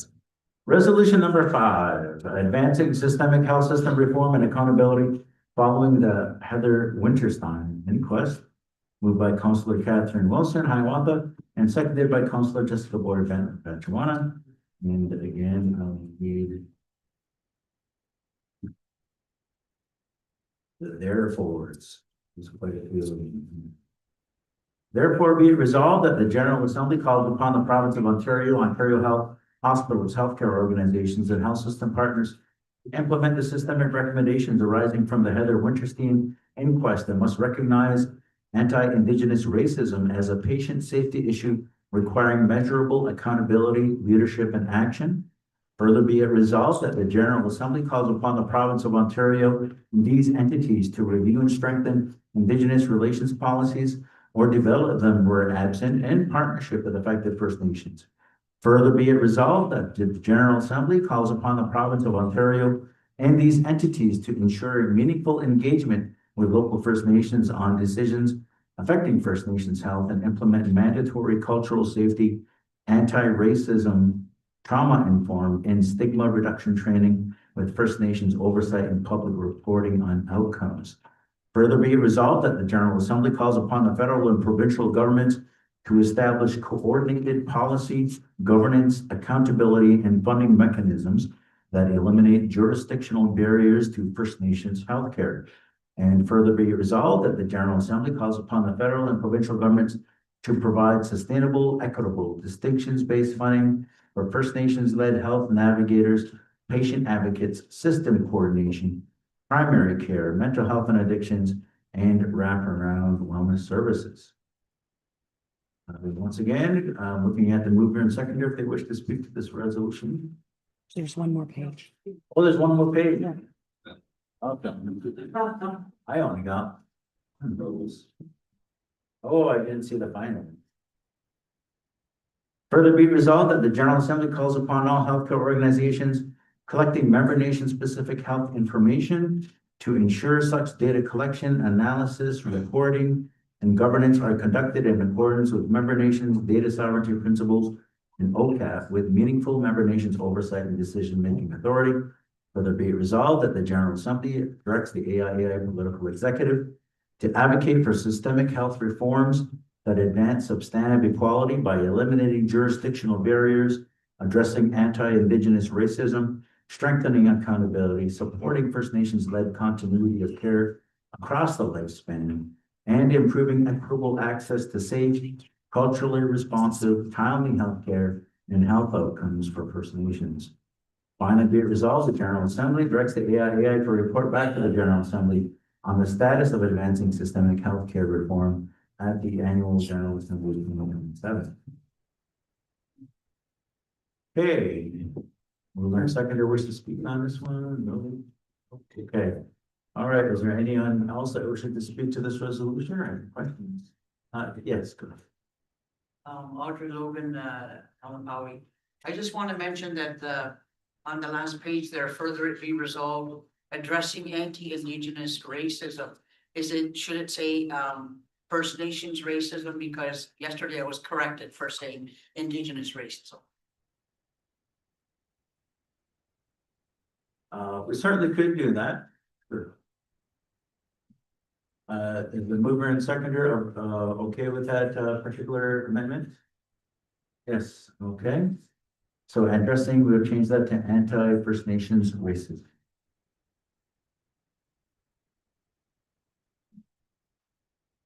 Chief Murphy.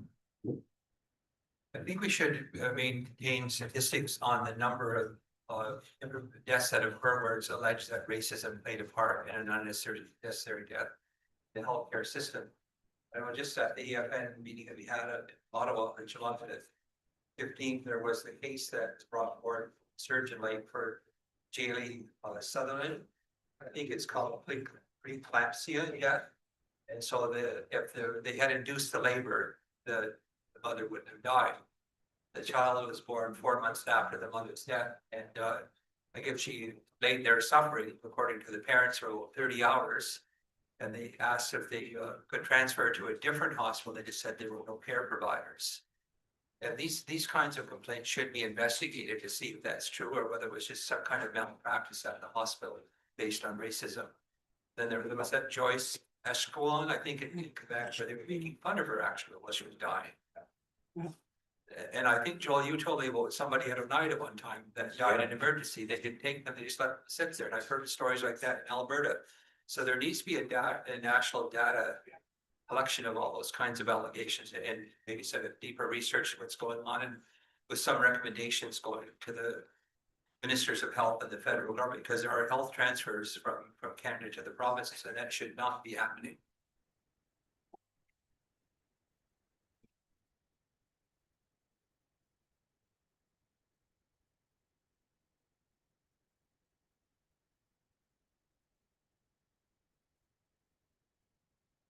Okay, I'm trying to figure out where I should put what you want in here.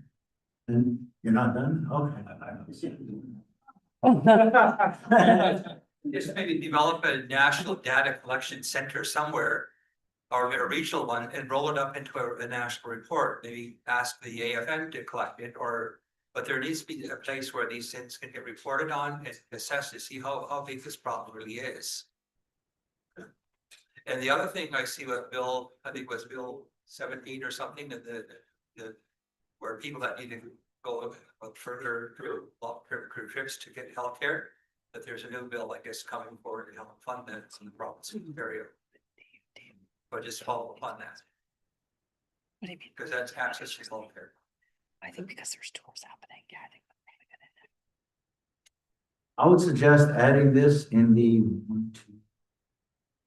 third, further be it resolved that the General Assembly calls upon the federal and provincial governments to establish coordinated policy, governance. Then I would put here, establish an independent national database on racism related deaths. Complaints. Okay, yeah. Database complaints.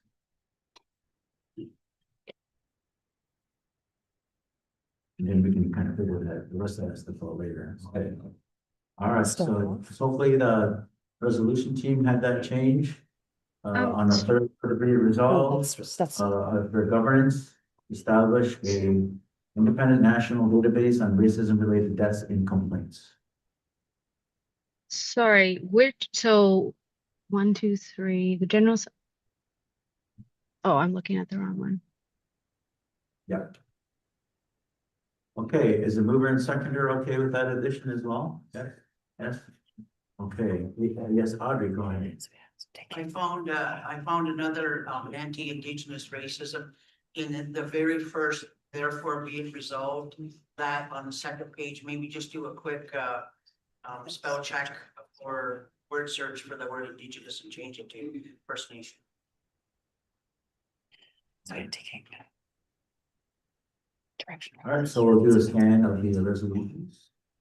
Well, this one's the Trying to give you a simple one, maybe. So you can try. okay. Any other comments on this one? Questions? Seeing none, or look like we're good to go on a vote here. All right, is there any opposed to that? Any abstentions? Hearing none, seeing none, motion is carried. Thank you. Resolution is carried.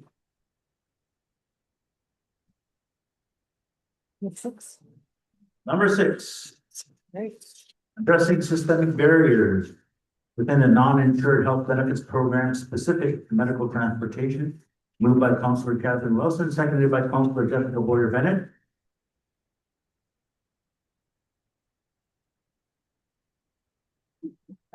Therefore be it resolved, the General Assembly calls upon Indigenous Services Canada, ISC, to undertake a First Nations-led review separate from existing NIHB review processes, focused specifically on medical transportation within the NIHB program, including approval timelines, communication practices, adjudication consistency, appeal processes, operational capacity, and client experience, with findings shared with First Nations leadership.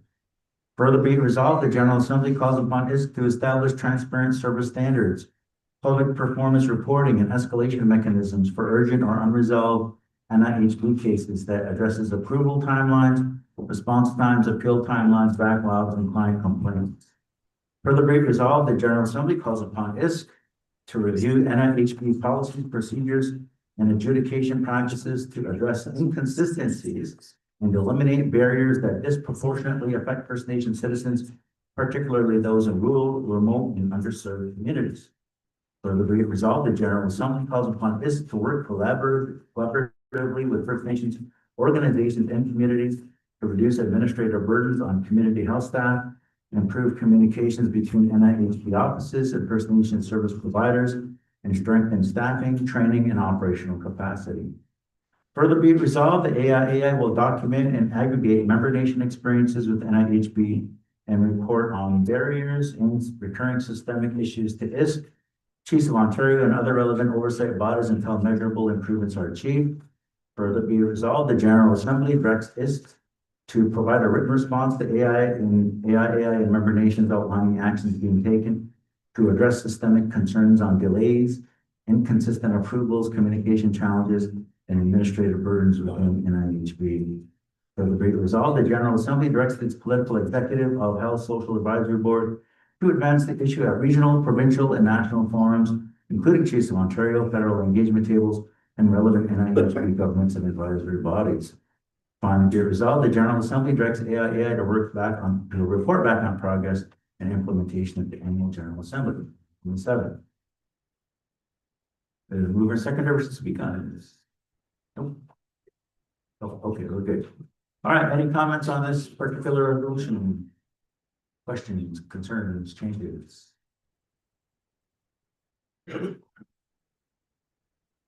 One? Oh, we got one. All right.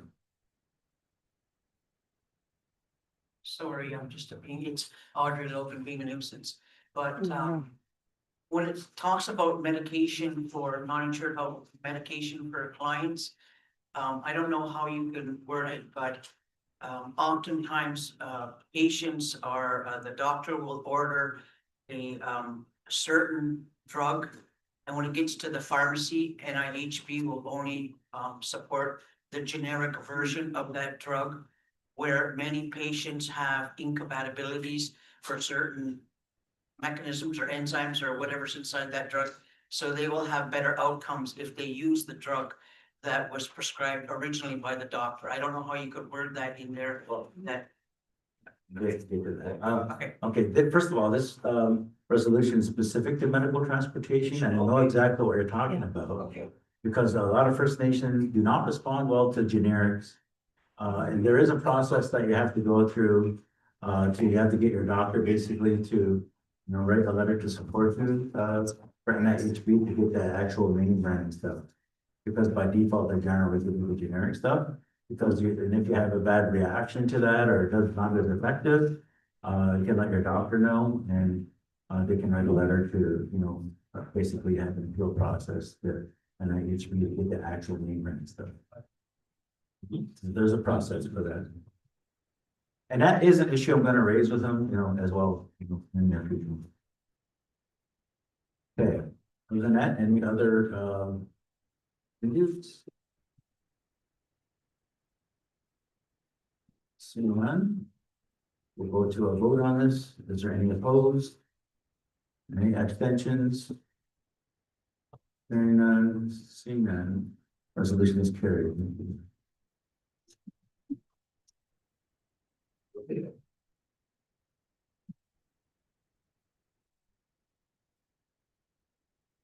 Also like to have a motion to accept the health and wellness report. Okay, moved by JBB, sorry, I just called you. All right, and seconded by Chief Logan, just. Seconded by Chief Logan. Any opposed, abstentions? There you go, seeing none, motion is carried, thank you.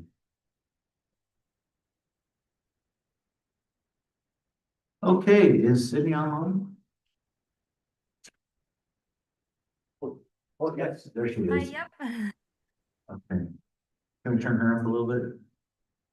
All right. Right. Okay, so we have Sydney Bullock. Sounds weird today, but she got married. But anyway, she's our policy advisor and she's appearing virtually. And she's going to do a report on social development. And I'll probably have to jump in here and there as well. So Sydney, take it away.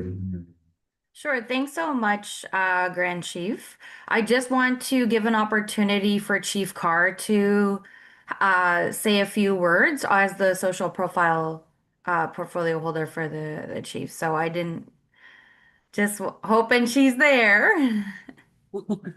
She's here. Okay, He's coming. Yeah. perfect. Take it away, Chief Carr. Thank you so much.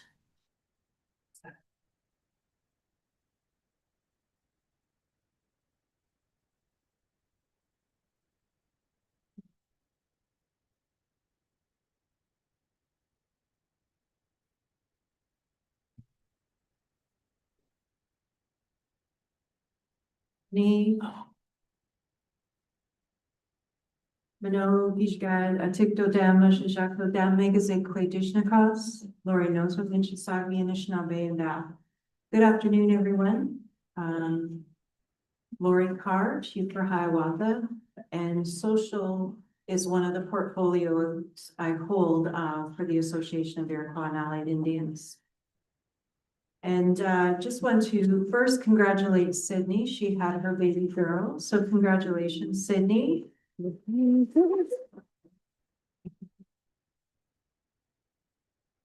look forward to meeting her one day soon. And Sydney holds a number of files, but we'll be speaking about some of the key initiatives that are helping to advance our First Nations rights, child and family well-being, and self-determination. And these efforts that she does and that we do show how we are working to create important changes in governance, child welfare, and community decision-making.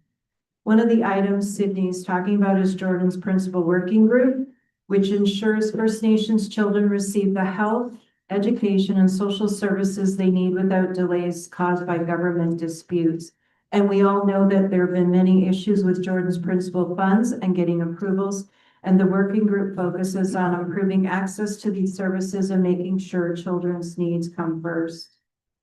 She'll also be speaking about the Child Welfare Working Group, and this group works to improve child and family services for First Nation communities with a focus to keep children connected to their families, cultures, and communities wherever possible.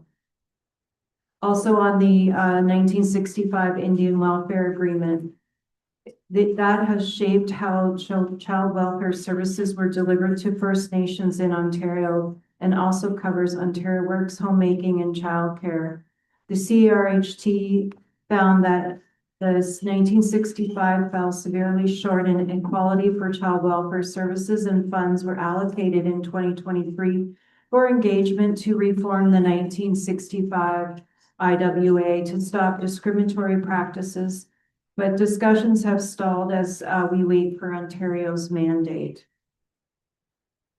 Again, trying to work with two governments that don't want to come together when it comes to First Nations.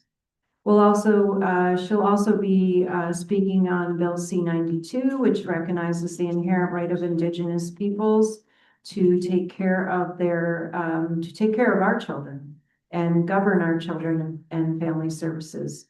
And that we're in the 5-year review. We'll look at how the law is working, what progresses have been made, and what improvements are still needing. And we held, Sydney had held a work group in Niagara Falls a couple months ago, but time goes by fast, where we come together to discuss some of the questions that they had under the review. Also, the Ontario final agreement, I understand that Grand Chief spoke to this yesterday, so I won't touch too much on that. But Sydney will be speaking a little bit about that, and then the Mature Summit that she helps bring together every year and brings together women leaders, elders, knowledge keepers, and which provide guidance on our community priorities, culture, family well-being, and our future leadership. So together with the work that Sydney does and with her colleagues, our colleagues at AIAI and our Grand Chief and Deputy Grand Chief, these working groups, agreements, and leadership initiatives represent important steps towards our self-determination and improving the lives of First Nation children, families, and communities and nations. So I look forward to Sydney's presentation and her sharing the work that she's been doing. Miigwech. Thank you. Thank you, Chief Carr. Appreciate that introduction. And before I begin, I just want to obviously congratulate the Grand Chief and the Deputy. Happy to have you guys back. Excited to continue to work. And thank you to Tainanega for hosting. I was really looking forward to being close to home for this AGA, but yeah, my daughter decided she had other plans and she decided to come a little too early, but she's doing good. So, hopefully my presentation is kind of short and sweet, but I look forward to any questions or comments you have. So yeah, I'm Social Development Policy Advisor at AIAI. My name is Sydney Miracle, but as Grand Chief said, Sydney Bullock. I lost at rock, paper, scissors, so that's why my name is Bullock and not Miracle anymore, which sucks, but whatever. I've asked for like a redo, but he said no. So, anyways, some of my files, are a wide range, mostly like as Chief Carr has obviously mentioned, we got child welfare, everything to do with that, Jordan's Principle, social assistance, Indigenous early learning child care, women's file, anything to kind of do with that, MMIWG, human trafficking, newly forced sterilization, those types of topics, and then social housing, and then of course the Health and Social Advisory Board. So next, I know that the Grand Chief already gave you, some details about it yesterday, but the Ontario Final Agreement has been a pretty big topic, obviously, for the past couple of years, but particularly this fiscal year as it was approved March 30th.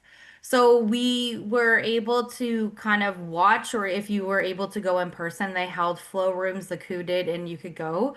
But the tribunal held their dates in December, and our very own Grand Chief was, a witness to that, and the big leagues answering the questions and getting cross-examined and stuff like that. So that was pretty cool to witness.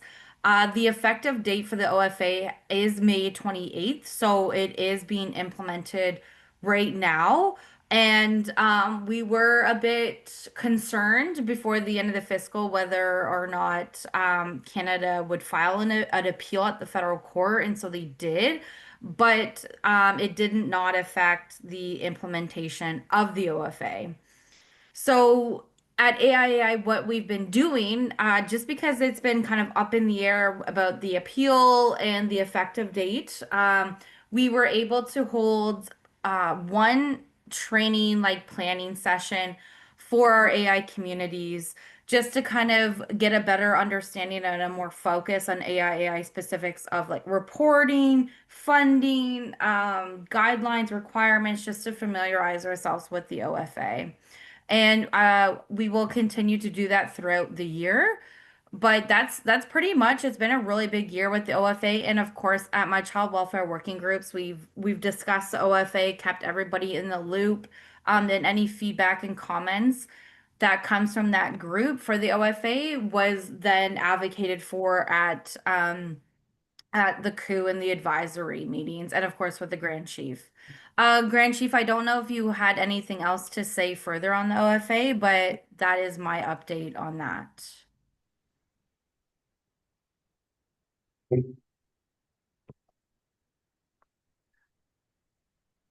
No, I don't have too much more. I think I spoke about it like way lots already, so Yeah, you guys are good on that. Okay, thank you.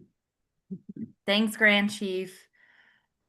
So the Indian Welfare Agreement of 1965, unfortunately, I feel like a broken record, and it drives me batty. But there has been no new update on 1965. Ontario still doesn't have a mandate. We've been waiting, we've been asking, we ask more, and there's just been no update from Ontario whether or not they're going to participate at any type of reform. Unfortunately, the CHRT only obligated the federal government to meet and build a reform for 1965 due to obviously the discriminatory policies. But Ontario doesn't have that legal obligation, so we're just kind of in a stagnant area until Ontario tells us one way or another. It is my understanding, like we're at the coup where we've had meetings with discussion of what 1965 would look like if Ontario doesn't, but unfortunately, it hasn't really moved forward. And that's been incredibly frustrating. And we are submitting proposals and work plans to receive funding for in-person meetings on AI reform, specifically for 1965. So I'm hoping to have that done and to get federal money to really build like a 2-day forum to have all like chiefs, leaders, whoever we want, frontline workers to come in and really pinpoint areas of the 65 agreement that we want to see. And that's something that I'm really looking forward to diving deep into and creating any type of report that we need to do. Still waiting on the federal government for that, but that's kind of my goal and what I would do. And then, of course, once Ontario figures out its mandates, we will be having another reform to go into the details of what that looks like with Ontario and everything like that. So that's kind of the goal for this fiscal or the future fiscal. But essentially, I would really like to get that done this fiscal to at least hold a forum or a meeting, whatever we want to call it, to really dive deep into what we want to see as a PTO and as First Nations on the 1965 reform. So Chief Carr did already mention the C92. Not too much is happening with that other than it was a 5-year review. And we did receive $35,000 from the federal government to hold an in-person meeting to get together to go over C92, what that looks like, and the 5-year implementation of it. And we already did have that meeting back in May. So outside of this fiscal, but that's happened. We received the funds last fiscal. We've already had that meeting, and I'm still drafting that report up. But it was a 1.5-day meeting. We had good participation, great feedback, as much as the feedback can come with federal legislation. But a lot of child welfare topics in this fiscal year and last fiscal year. Next slide, please. So I have a child welfare working group. We pretty much meet when we want to meet, or if there is a request to meet, or I have enough update or enough material that I think an in-person meeting is really good to have. So we've had about 4 in-person meetings throughout this fiscal year. Obviously, this working group has been developed to do lots of things. It's to support each other, it's to network, it's to have informative meetings. It's also for frontline workers to really express themselves, to provide me feedback, to provide me information so I can get in there and I can advocate and I can do what's best at the direction of the Child Welfare Working Group and obviously at the direction of HISAB. But the Child Welfare Working Group, they provide lots of feedbacks with a lot of what's happening at the First Nation technical table. So that is ran by the Ontario government, so MCCSS. And through the Child Welfare Working Group and HISAB, we were able to really advocate for the removal of this. It's called the Circle of Supportive Persons. It was basically like the government just trying to name something. It was very silly, but we got that removal, And then there's been no regulation on customer care agreements, and we are very, very strong and strict about that. So they came out this fiscal and said they're not moving forward with any type of CCA regulation. So that's pretty good. Also, the Child Welfare Working Group provided a lot of feedback on Bill 188.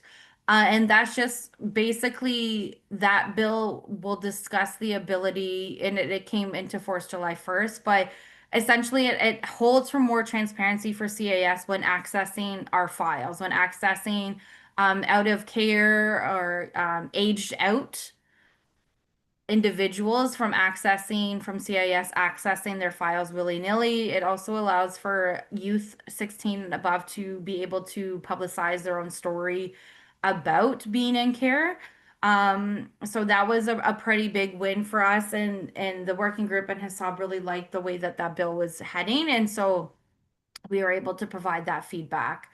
And also, we at the working group, we do have some government folks that do attend. We did have the CPIN team come in and really go through CPIN with us. Mind you, it wasn't like the greatest because we know that there's a lot of issues in the tissues with CPIN, but it was still nice to have them come in person and really listen to our feedback and see our faces and be there. So the child welfare working group's been great. So yeah, that's pretty much that update. Next slide, please.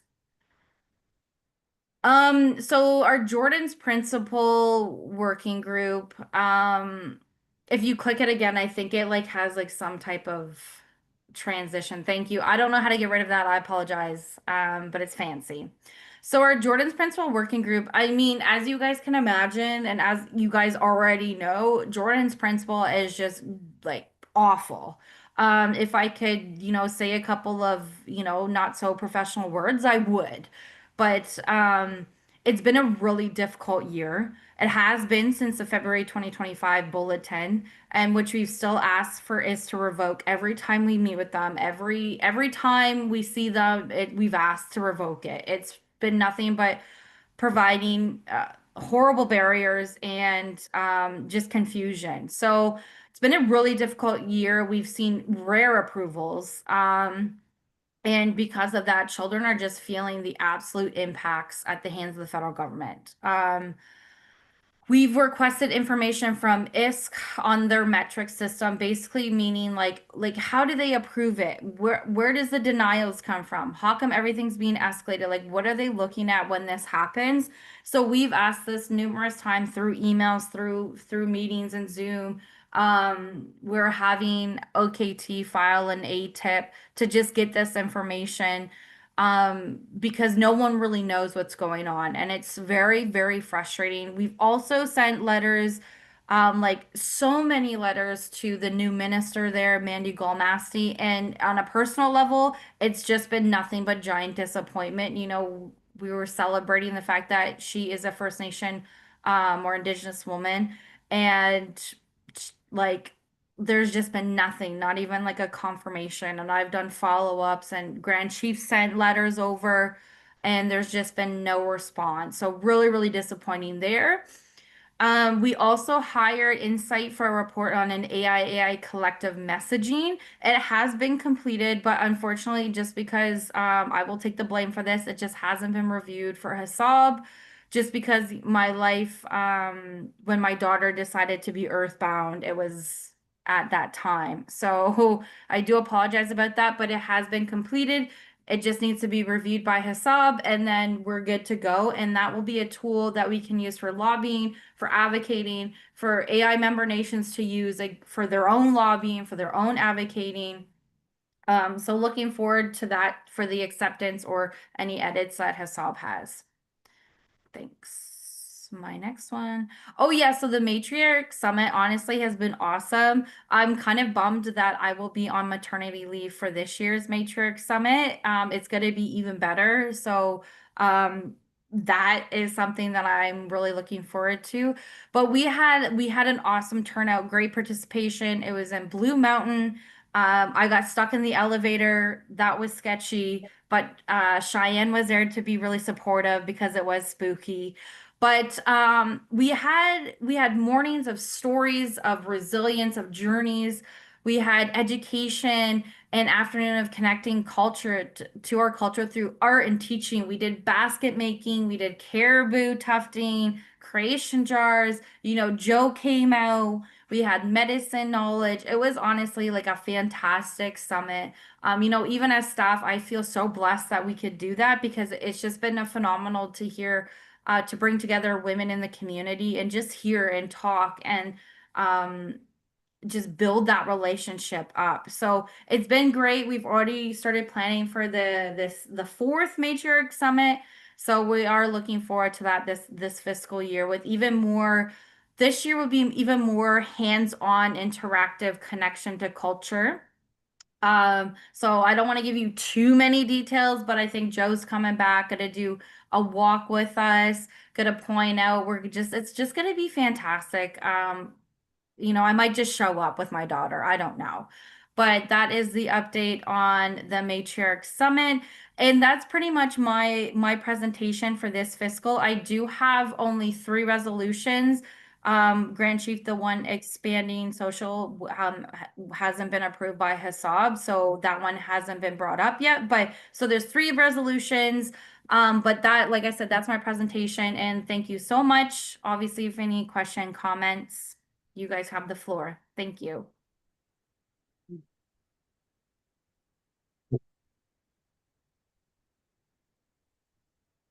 All right, thank you for that, Cindy. And I guess I'll just put the floor if anybody has any questions for her.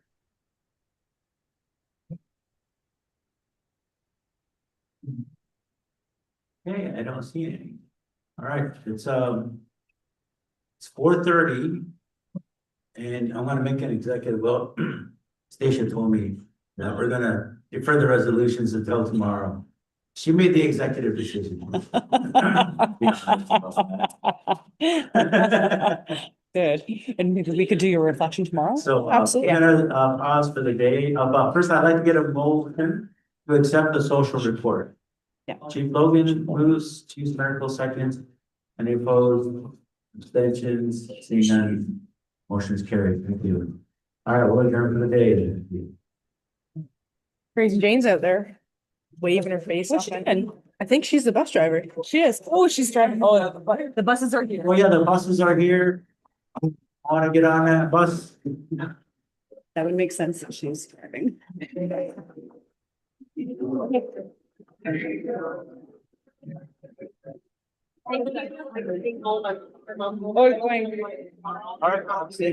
Thank you. Great job right here. So much. Thank you. I know, right?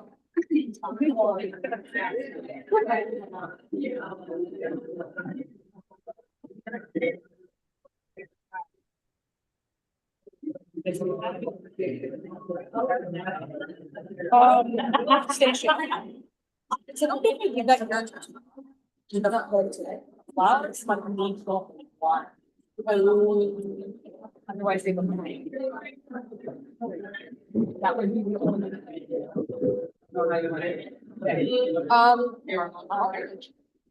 Yeah, it's trying to get ready, so. Okay.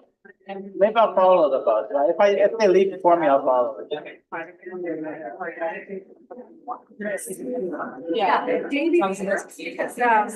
home and then on there used to be 2 of us. And always, and I'm like, yes, for Jessica. Oh. I'll go by our last name. I'm gonna see the. Oh, I said, mine's Tiffany. I said, just say JPB and but That works, okay, good. Yes, I find it all. Big. Yeah, it's if you come cool, I'll see you tonight. If not, it's okay. I'll give you Sarah.